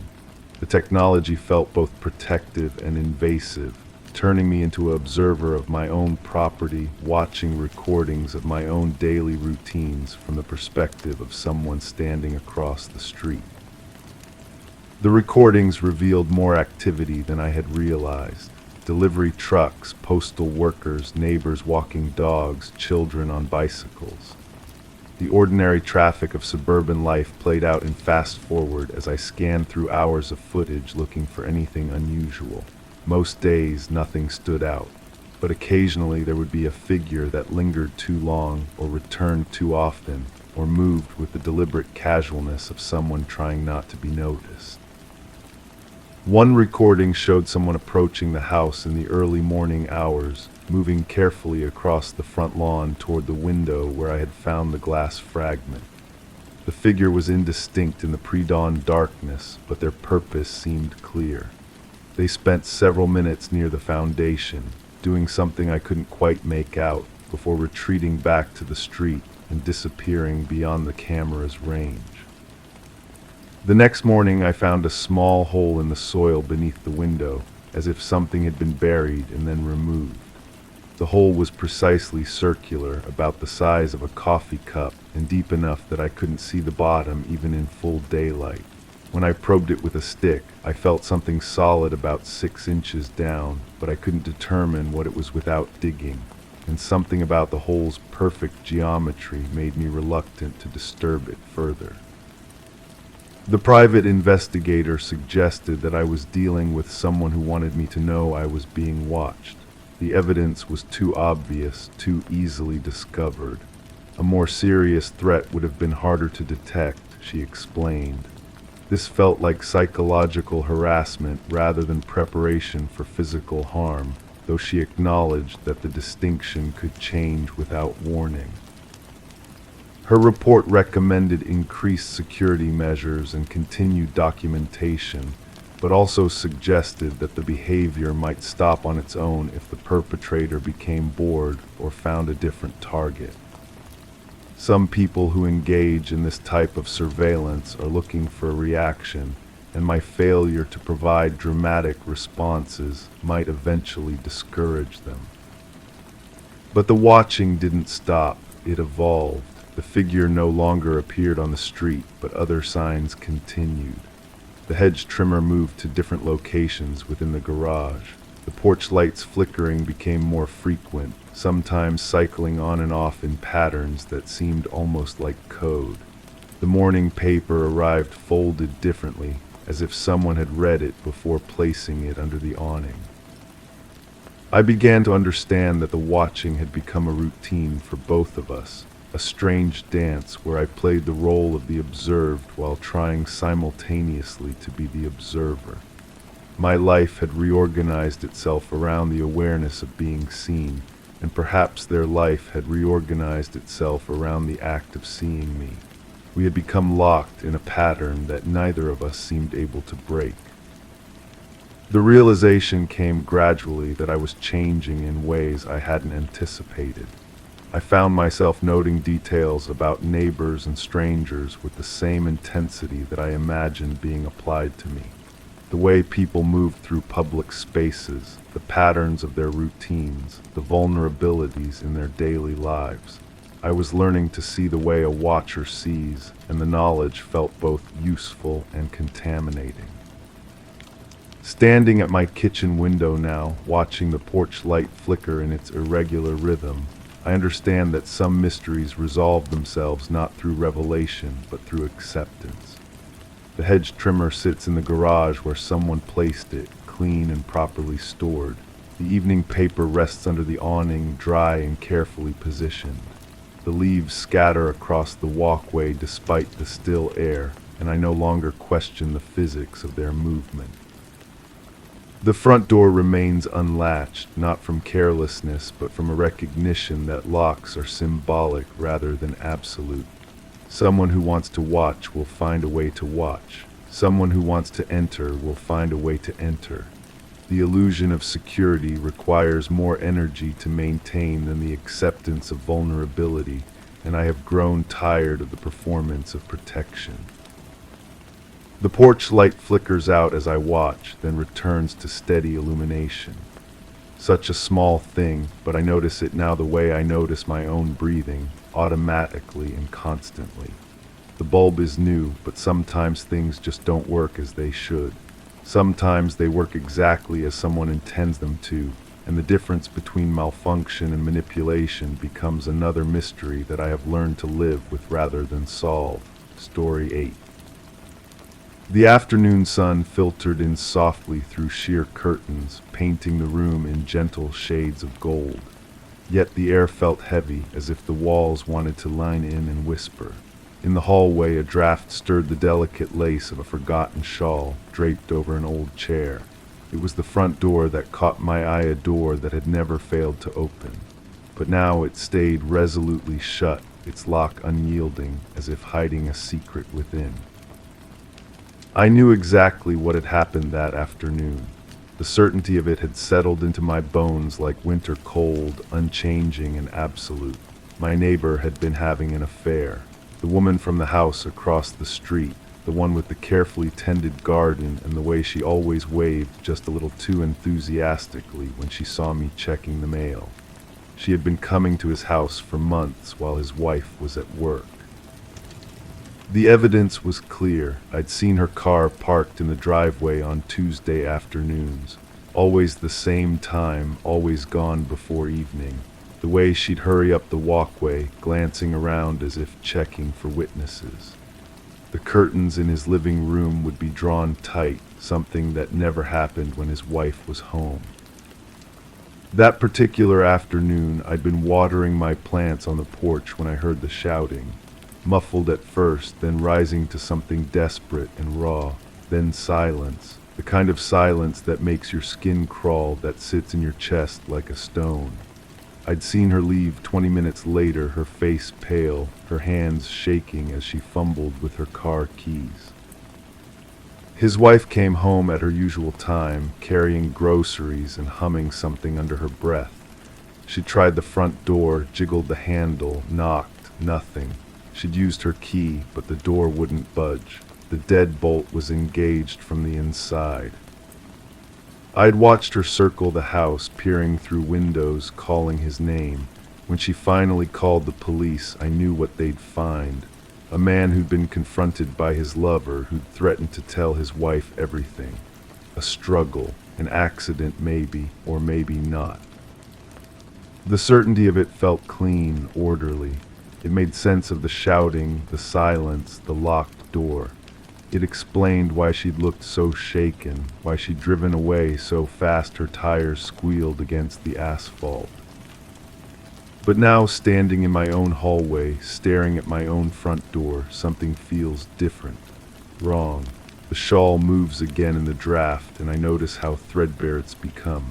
How long has it been hanging there? The lace catches the light like spider webs, delicate and somehow menacing. I try to remember exactly what I heard that afternoon. The shouting, yes, but what were the words? I'd been so sure it was an argument, but now the memory feels slippery. Had there been two voices, or just one? The sound had been muffled by distance and glass, distorted by the wind chimes hanging from my neighbor's porch. The woman's face when she left, I described it as pale, shaken. But I'd been looking through my kitchen window, squinting against the afternoon glare. Could I really have seen her expression so clearly? The more I think about it, the more uncertain I become. Maybe she'd just been hurrying. Maybe the sun had been in her eyes. I walk to my own kitchen window now, trying to recreate the angle of vision. The view is partially blocked by the oak tree that stands between our properties. Its leaves cast shifting shadows that dance and blur. How much had I actually seen, and how much had I filled in with assumption? The police had found him eventually. They'd had to break down the back door when no one answered their calls. He was in his study, slumped over his desk. The paramedics said it looked like a heart attack. Natural causes, no signs of struggle, no evidence of foul play. But I'd been so certain. The locked door, the timing, the woman's hasty departure. It had all fit together so perfectly. Too perfectly, maybe. I find myself returning to that afternoon over and over, like probing a sore tooth with my tongue. Each time the details shift slightly. The shouting becomes less distinct. The woman's expression grows hazier. The timeline stretches and contracts like taffy. Had she really been there every Tuesday? I try to recall specific instances, but they blur together. Maybe it had been Wednesdays, or maybe it wasn't the same woman at all. The neighborhood is full of cars that look similar, people who dress alike, who hurry along sidewalks with their heads down and their minds elsewhere. The draft in my hallway grows stronger, lifting the edges of papers on the side table. I notice how the front door fits imperfectly in its frame, how there are gaps that let in air and sound and uncertainty. How many conversations have I overheard through these gaps? How many have I misinterpreted? I remember now that his wife had seemed oddly calm when the police arrived. Not frantic, as I would have expected, but resigned, as if she'd been expecting this news for a long time. She'd answered their questions in a steady voice, provided them with medical records, explained about his heart condition, his recent stress at work. Stress at work, that detail had slipped past me before, but now it lodges in my mind like a splinter. What if the shouting I'd heard hadn't been an argument with a lover, but a heated phone call with a colleague? What if the woman I'd seen leaving had been a real estate agent, or an insurance salesperson, or someone delivering documents? The certainty I'd felt begins to crumble like old mortar. Each assumption I'd made now seems fragile, built on observation, filtered through glass and distance and my own expectations. I'd created a narrative that felt true because it was dramatic, because it transformed an ordinary suburban tragedy into something more compelling. But what if the truth was simpler? What if a man with a bad heart had worked himself into a state of agitation over some mundane problem, had felt chest pains, had stumbled to his study and collapsed? What if he'd locked the front door out of habit, or paranoia, or simple preference for privacy? The golden light in my hallway is fading now, replaced by the gray uncertainty of evening. The shawl hangs motionless, and I realize I can't remember who it belonged to or why it's here. These details that seemed so significant, so loaded with meaning, might be nothing more than the detritus of ordinary life. I think about the woman across the street, the one I'd cast as the other woman in my imagined drama. I'd never spoken to her, never learned her name or her story. She might have been visiting a sick friend, or checking on an elderly relative, or conducting perfectly innocent business.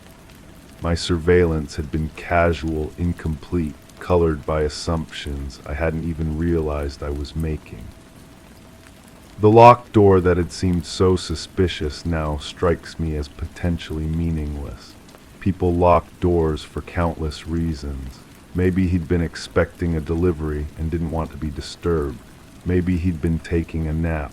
Maybe he'd simply developed a habit of extra security after some minor incident that had nothing to do with affairs or secrets or violence.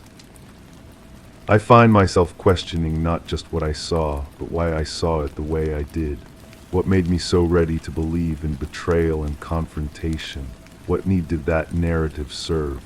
The ordinary death of an ordinary man doesn't capture the imagination the way a story of passion and consequence does.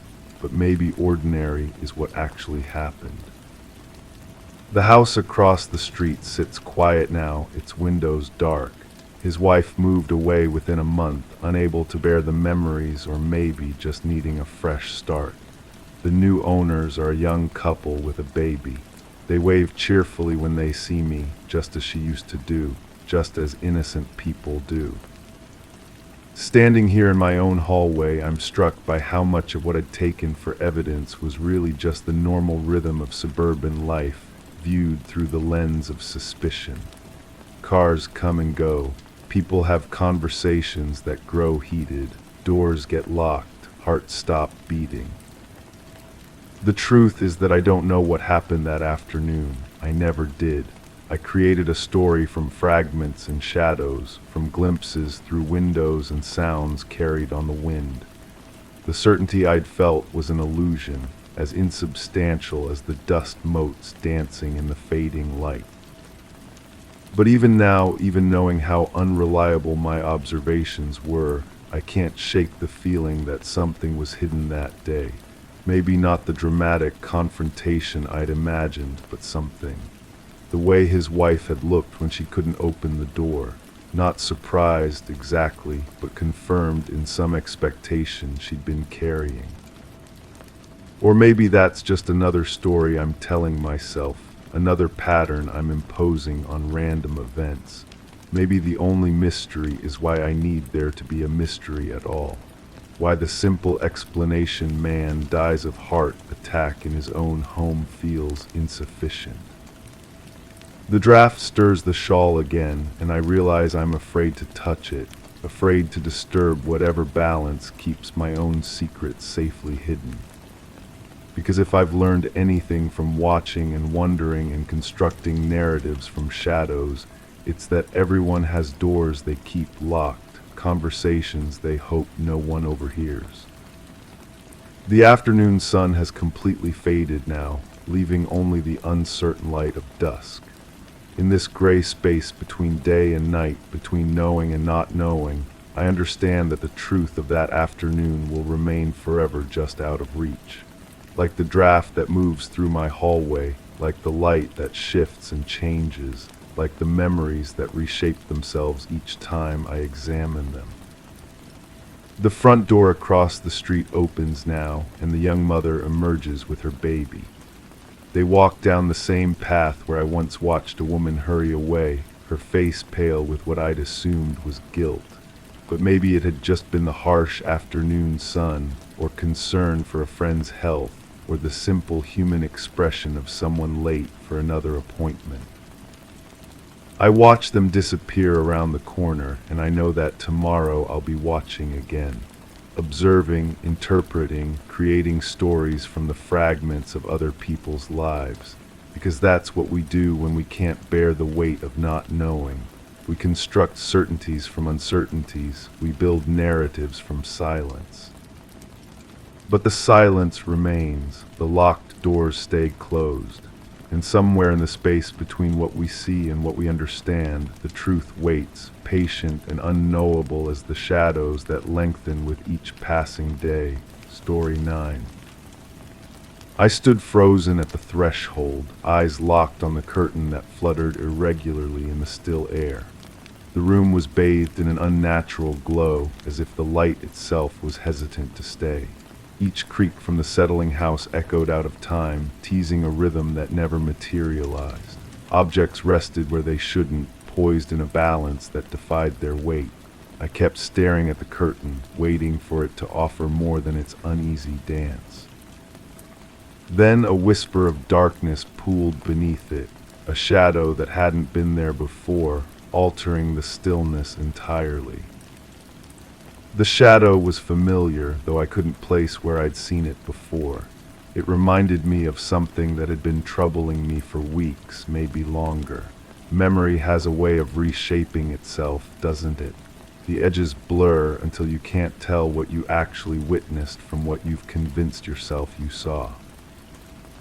I think it started with the photographs, or perhaps it was the way the floorboards creaked in that particular sequence. Always the same pattern, always at the same hour when the house should have been empty.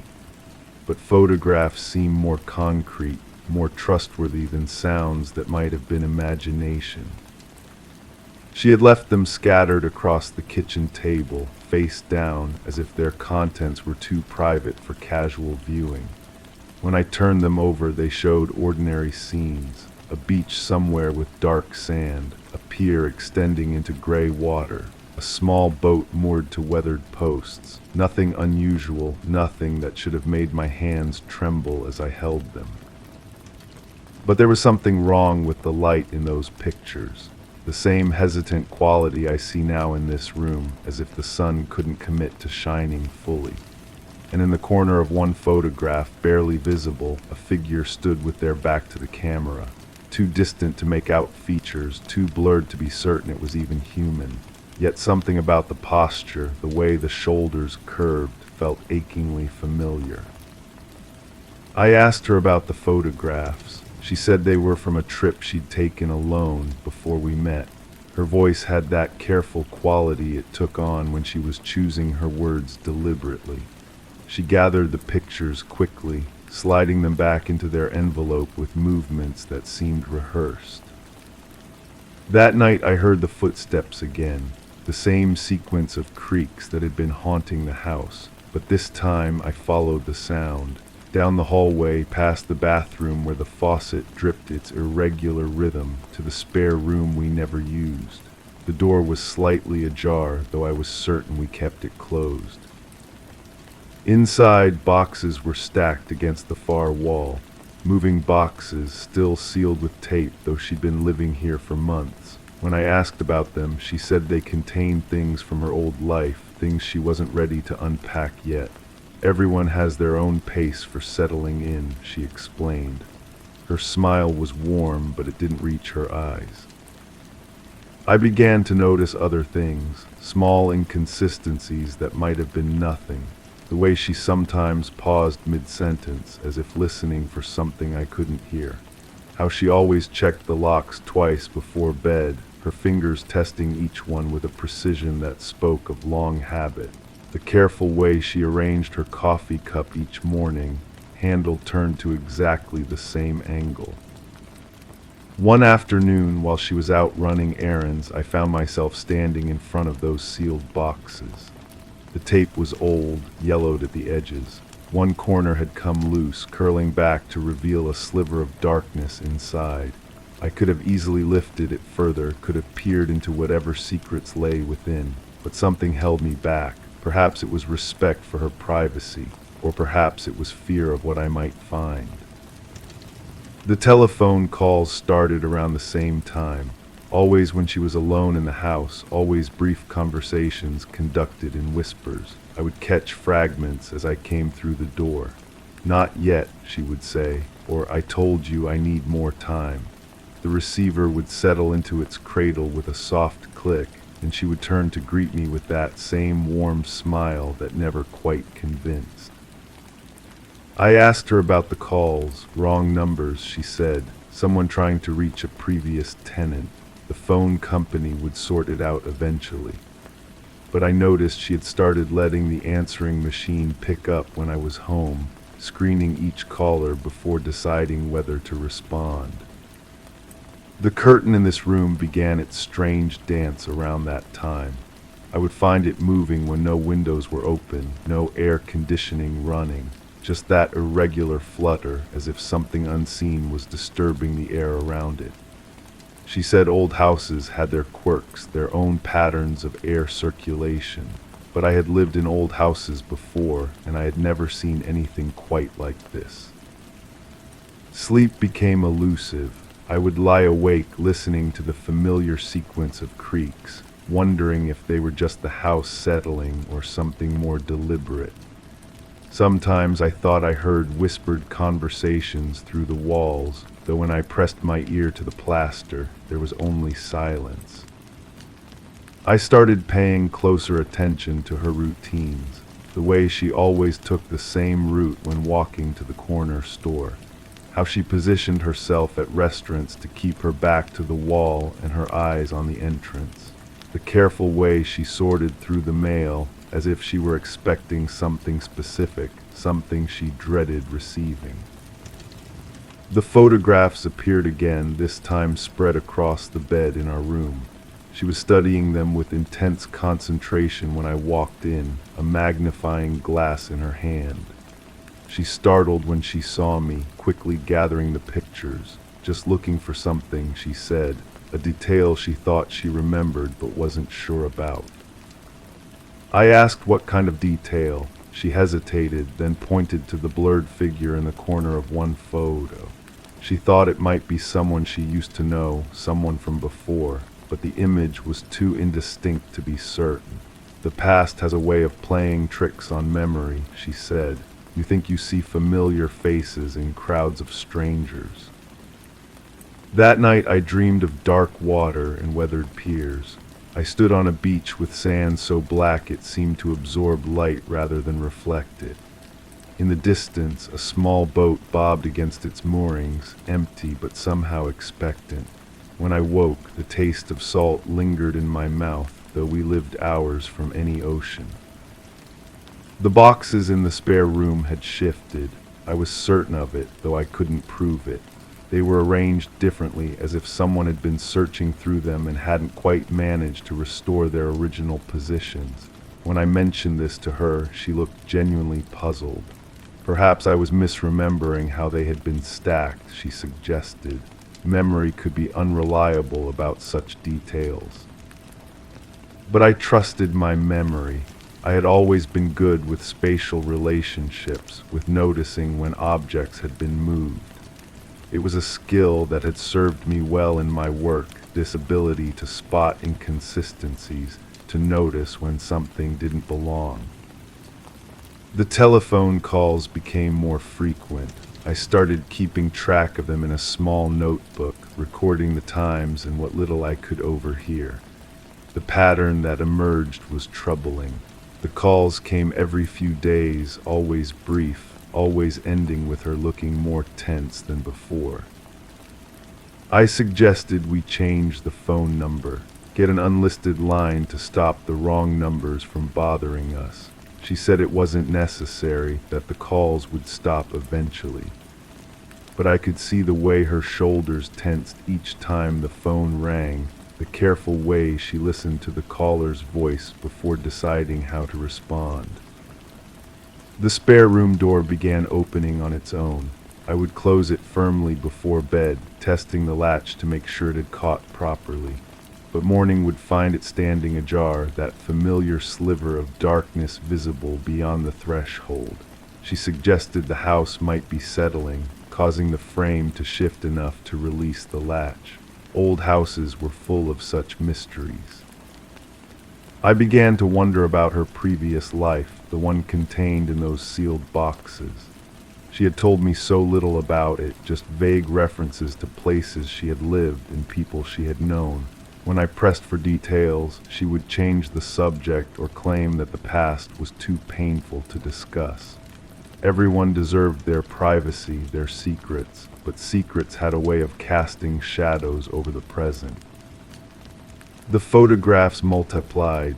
I would find them in different rooms, sometimes just one or two tucked between the pages of a book or slipped behind a picture frame.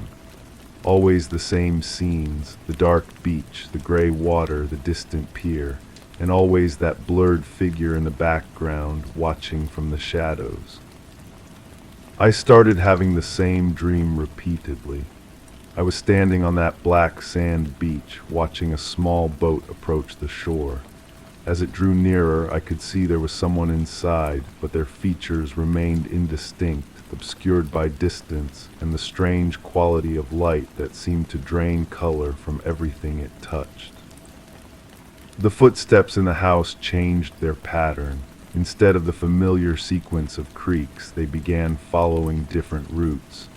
Down the hallway, but then turning toward the kitchen instead of the spare room, pausing at doorways as if the walker were listening for something specific. She started sleeping poorly. I would wake to find her side of the bed empty, would discover her standing at the window in the living room, staring out at the empty street. Just restless, she would say when I asked. Sometimes sleep was elusive, and movement helped calm her mind. But I could see the tension in her posture, the way she held herself as if braced for something unwelcome. Her eyes would scan the darkness beyond the glass with a systematic thoroughness that spoke of long practice. She was watching for something or someone. The curtain's dance became more agitated. Instead of the gentle flutter that had first caught my attention, it began moving in sharp, irregular bursts, as if something were repeatedly disturbing the air around it, creating currents that had no natural source. I examined the window, checking for drafts or gaps that might explain the movement, but the frame was solid, the glass intact. The curtain hung from a simple rod, nothing that should have caused such erratic motion. Yet it continued its restless dance, day and night, never settling into stillness. The boxes in the spare room began to call to me. I would find myself standing in the doorway, staring at their sealed surfaces, wondering what truths lay hidden beneath layers of tape and cardboard. The loose corner had curled back further, revealing a larger glimpse of the darkness within. One afternoon, while she was out, I finally lifted that corner of tape. Inside, I could see the edge of what looked like a newspaper clipping. The paper was yellowed with age, the text too small to read from my position. But something about it made my pulse quicken, made my hands shake as I debated whether to pull it free. In the end, I pressed the tape back down. Whatever secrets those boxes contained, they weren't mine to uncover. But the knowledge of what I had almost seen haunted me, adding another layer to the mystery that seemed to be growing around us. The telephone calls stopped as suddenly as they had begun. For several days, the phone remained silent except for ordinary calls from friends and family. I thought perhaps the wrong numbers had finally been resolved, that whatever had been troubling her was over. But her tension didn't ease. If anything, she seemed more worried than before. She began checking the locks more frequently, testing windows to make sure they were secure. The silence of the phone seemed to disturb her more than the mysterious calls had. I asked if she was worried about something. She assured me everything was fine, but her smile was strained. Sometimes no news was good news, she said, but sometimes it just meant the storm was gathering strength. The dreams intensified. Now I was not just standing on the beach, but walking along the water's edge, following footprints in the dark sand. They led to the pier where the small boat waited, its hull scraping gently against the wooden posts. Each time I reached for the rope to pull it closer, I would wake with my heart racing. The house itself seemed to be holding its breath. The familiar creaks and settling sounds had diminished, as if the building were trying not to draw attention to itself. Even the curtain's dance had become more subdued, its movements smaller but somehow more purposeful. She started sorting through papers in the evening, documents I had never seen before. Official-looking forms, letters in envelopes with unfamiliar return addresses. When I asked about them, she said she was just organizing old records, things that had been neglected too long. But I noticed how carefully she shredded certain pages, feeding them through the machine with deliberate precision. Whatever those documents contained, she didn't want them to be recoverable. The sound of the shredder became a regular evening accompaniment, its mechanical grinding a soundtrack to our increasingly quiet dinners. The blurred figure in the photographs began to seem more familiar, not in its features, which remained indistinct, but in its posture, its positioning within the frame. I found myself studying those images with the same intensity she had shown, searching for details that might explain the growing sense of recognition. There was something about the way the figure stood, slightly turned away from the camera, that reminded me of someone. But the memory remained just out of reach, like a word on the tip of my tongue that refused to form. The spare room door stopped opening on its own. Instead, it remained firmly closed, as if whatever had been causing it to swing ajar had lost interest or moved on to other disturbances. But somehow this stillness was more unsettling than the movement had been. I began to feel watched, not by her but by something else, some presence that seemed to hover at the edges of my awareness. It was strongest near the spare room, but it followed me through the house, a sense of observation that made my skin crawl. The photographs disappeared as suddenly as they had appeared. I searched through books and drawers, looking for the images that had become so familiar.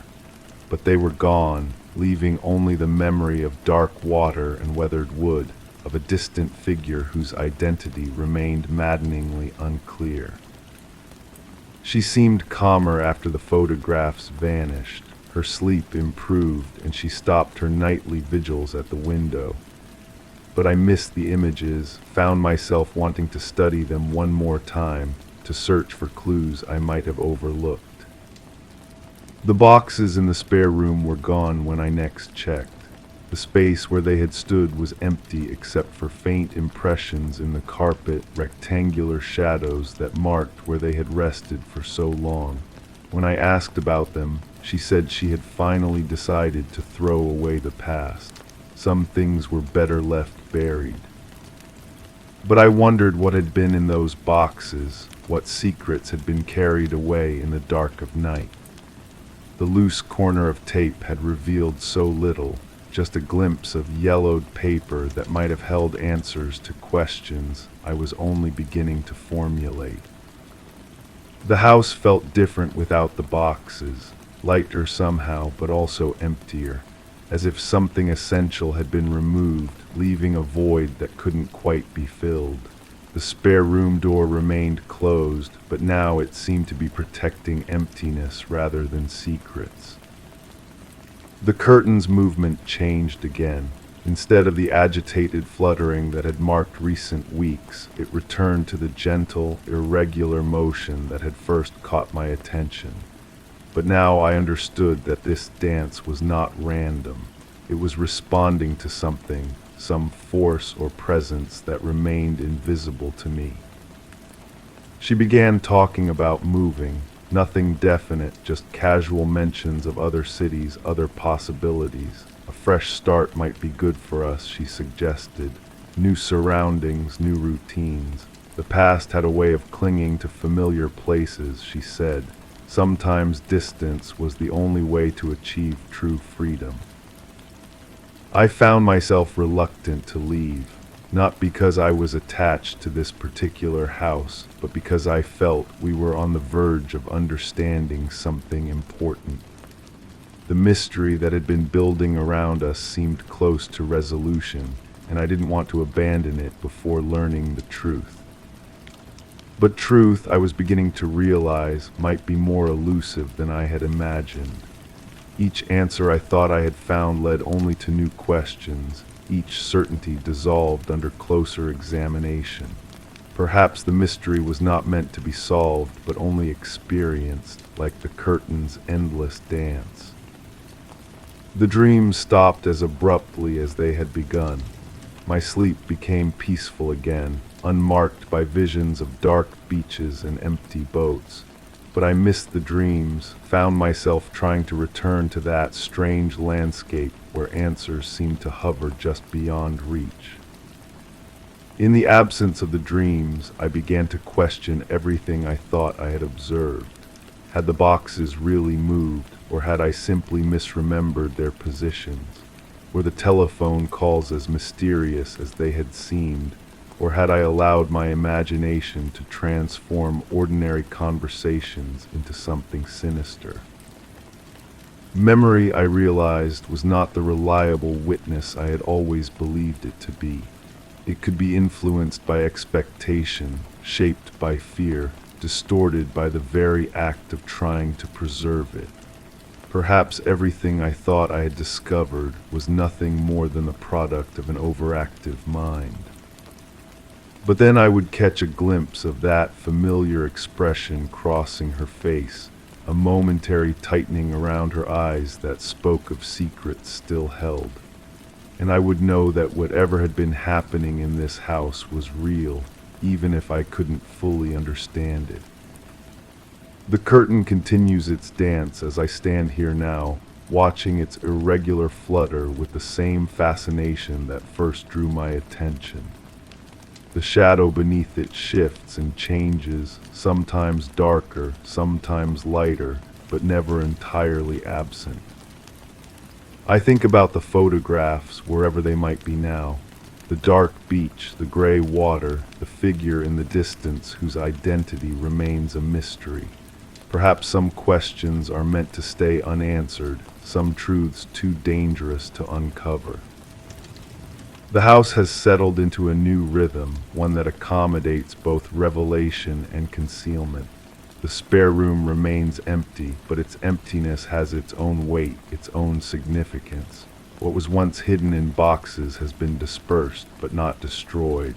Secrets have a way of surviving, of finding new places to root and grow. She sleeps peacefully now, no longer troubled by midnight vigils or mysterious phone calls. But sometimes I catch her staring at nothing, her eyes focused on something I cannot see. The past may have been packed away, but it has not been forgotten. I stood frozen at the threshold, eyes locked on the curtain that fluttered irregularly in the still air. The shadow beneath it whispered of all the mysteries that remained unsolved, all the questions that would never find their answers. And in that darkness, I saw the reflection of my own uncertainty, the acknowledgement that some truths are too complex for simple understanding. The curtain danced on, keeping time to a rhythm only it could hear, marking the passage of moments that carried both revelation and concealment in their wake.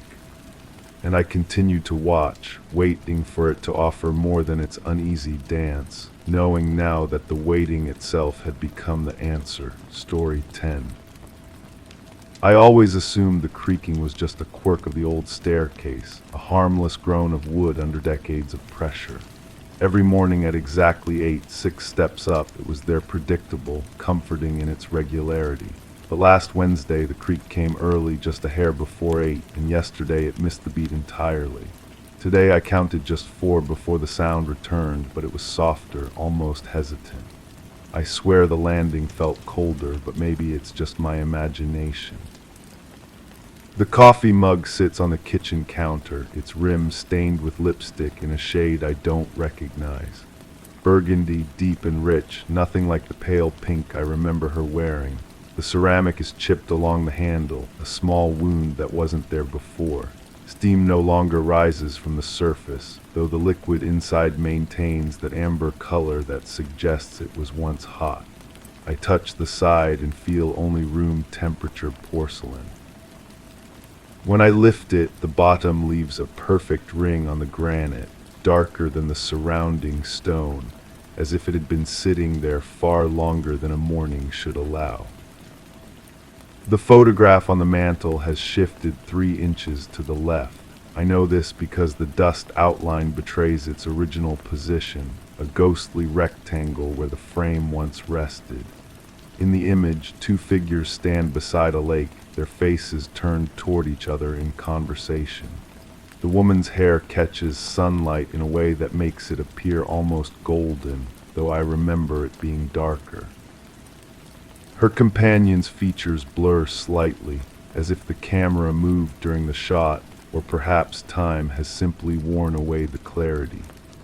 The glass reflects my own face as I study it, creating an unsettling double exposure where my eyes seem to overlay theirs. That leather journal remains open on the side table, its pages yellowed and brittle. The handwriting flows across the lines in blue ink, elegant loops and careful punctuation that speaks of patience and deliberation. But the words themselves resist focus, blurring when I try to read them directly. Only peripheral vision catches fragments. Tuesday evening, couldn't sleep again, the sound from upstairs. The pen lies beside it, cap removed, as if the writer had been interrupted mid-sentence. A small ink blot marks the final period, suggesting the pen had lingered there longer than intended. The floorboards in the hallway tell their own story through a language of scratches and worn patches. Near the base of the stairs, the wood appears lighter, almost bleached, in an area roughly the size of a person lying down. The grain runs perpendicular to the rest of the flooring, as if this section had been replaced or repaired. When I walk across it, my footsteps sound different, hollow, muffled like stepping on a covered well. The scratches form patterns that could be random wear, or they could be something else entirely. Parallel lines, too regular for accident, too deliberate for chance. Her perfume lingers in the upstairs bathroom, a floral scent with undertones of vanilla and something sharper, maybe bergamot. The bottle sits on the marble vanity, half empty, its crystal surface catching light from the window, but the fragrance in the air doesn't match what I remember. This scent carries weight, a heaviness that settles in the back of my throat and makes breathing feel labored. The medicine cabinet mirror reflects the room behind me, and for a moment I think I see movement in the shower stall. When I turn, only empty space greets me, but the curtain sways slightly, as if disturbed by an unfelt breeze. The answering machine blinks with a single message, its red light pulsing like a heartbeat in the dim living room. I've played it 17 times, counting each repetition, trying to decode the silence that fills most of its duration. For the first 10 seconds, nothing but ambient sound traffic, maybe whined through trees. Then breathing, soft and measured, followed by what might be a whisper or simply the rustle of fabric against the phone's mouthpiece. The timestamp shows it was recorded at 3 in the morning, though I remember being awake at that hour, sitting in the kitchen, listening to the house settle around me. Basement door stands slightly ajar, revealing a wedge of darkness that seems to absorb the hallway light. I don't remember leaving it open. The brass knob is cold to the touch and turns with more resistance than it should, as if the mechanism has stiffened from disuse or deliberate adjustment. Beyond the threshold, wooden steps descend into shadow, each one groaning under invisible weight. The air that rises from below carries the scent of damp earth and something metallic, like old pipes or forgotten tools. A single bulb hangs from the ceiling, its pull chain swaying gently despite the absence of any draft. The kitchen window overlooks the backyard, where the garden shows signs of recent disturbance. The soil around the rose bushes appears freshly turned, darker and more compact than the surrounding earth. A shovel leans against the garden shed, its blade caked with mud that hasn't had time to fully dry. The roses themselves look different, healthier, more vibrant, as if they've been given some new source of nourishment. Their blooms are larger than I remember, their petals a deeper red that seems almost black in the late afternoon shadow. That blue sweater hangs in the bedroom closet, third from the left, exactly where it always was. The wool is soft between my fingers, still holding the faint warmth of human contact, but the size seems wrong somehow, too small for the person I remember wearing it. The sleeves show signs of stretching, as if pulled by nervous hands, and there's a small tear near the left shoulder that I don't recall seeing before. When I hold it up to the light, the fabric reveals tiny stains that could be anything: coffee, tears, or something else entirely. The scent clinging to the fibers is unfamiliar, sharp and chemical, nothing like the lavender sachets that fill the rest of the closet. Car keys rest on the entry table, their metal surface scratched and worn. The keychain bears the image of a small lighthouse, its paint chipped away to reveal silver underneath. I remember buying this token together, laughing about its significance, though now I can't recall what that significance was. The keys themselves tell a story of frequent use, the house key worn smooth, the car key's teeth slightly bent. But there's an extra key I don't recognize, smaller than the others, brass where the rest are silver. It fits no lock I can find, though I've tried every door, every drawer, every hidden space I can imagine. The living room carpet bears the impression of furniture that's no longer there. 4 rectangular indentations mark where a coffee table once stood, though I can't remember moving it or deciding it should go. The vacuum tracks run in perfect parallel lines, suggesting recent cleaning, but the pattern stops abruptly at the room's center, as if the person operating it had been suddenly called away. Beneath the window, the carpet shows signs of water damage, a circular stain that could be from a plant, a spill, or something else entirely. The fibers there feel different, stiffer, as if they've absorbed something more substantial than water. The telephone directory lies open on the desk, its pages marked with small pencil notations beside certain numbers. The marks appear random at first, tiny dots and dashes that could be meaningless doodles, but pattern recognition suggests something more deliberate, a code perhaps, or a system of classification. The phone numbers themselves belong to services, locksmiths, cleaning companies, a medical examiner's office. Each marked entry has been called recently, according to the phone's memory, though I have no recollection of making these calls or needing these services. That clock on the mantel runs 7 minutes slow, a discrepancy I notice only because I've been watching it obsessively, comparing its face to my wristwatch with increasing frequency.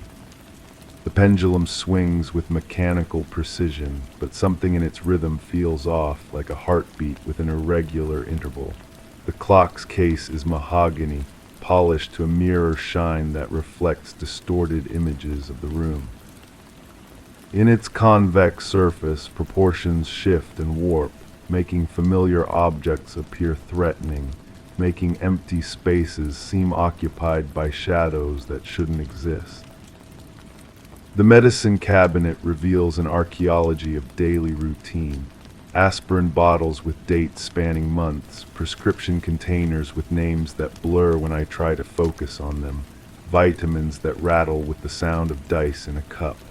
But there are gaps on the shelves, clean rectangles where other bottles once stood. The remaining medications seem random, orphaned, like pieces of a puzzle with crucial components missing. A thermometer lies broken in the corner, its mercury long since evaporated, leaving only glass fragments that catch the bathroom light like scattered stars. The garage holds secrets in its shadows, tools arranged with military precision along pegboard walls. Each implement hangs in its designated outline, painted in white to ensure proper placement. But one space remains empty, a large tool, judging by the silhouette, something with a long handle and a broad head. The concrete floor shows oil stains and abstract patterns, some old and weathered, others fresh enough to still feel tacky underfoot. In the corner, a tarp covers something roughly human-sized, though when I lift the edge, I find only garden supplies and bags of fertilizer. The mailbox at the street's end contains letters addressed to names I don't recognize, people who supposedly live at this address but whom I've never met. The postal dates span weeks, suggesting these individuals haven't been collecting their correspondence. The return addresses come from lawyers, banks, government offices, the kind of mail that demands attention, that carries consequences when ignored. One envelope, heavier than the rest, contains what feels like keys or small metal objects. Its surface bears no return address, only a postmark too smudged to read clearly. That mirror in the hallway reflects everything except what should be there. The walls appear correctly, the ceiling light fixture hangs in proper proportion, but the space where I should be standing shows only empty air. I move left and right, testing the reflection's accuracy, but my image remains absent, as if the glass has forgotten how to capture human forms. Only when I step away does my reflection suddenly appear, delayed and somehow wrong, like an actor who's missed their cue and entered the scene too late. The house settles around me as evening approaches, its joints creaking with sounds that no longer follow predictable patterns. What I once attributed to temperature changes and aging would now seems deliberate, purposeful, as if the building itself is trying to communicate something urgent. The creaking from the stairs has spread to other areas, the ceiling above the kitchen, the walls near the bedroom, the floorboards that never made noise before. Each sound arrives at moments of significance, punctuating thoughts I'd rather not think, emphasizing discoveries I'd rather not make. The truth lives in these details, in the accumulation of small wrongnesses that together form a larger picture I'm not sure I want to see clearly. Each element whispers its part of the story, but the words blur together like voices in a crowded room, making meaning impossible to grasp completely. I catalog each observation with the desperate precision of someone who knows that memory cannot be trusted, that reality itself has become negotiable, that the only anchor in this shifting landscape is the careful documentation of what might be evidence, or might be nothing more than the elaborate construction of a mind that has finally learned to doubt everything, including itself.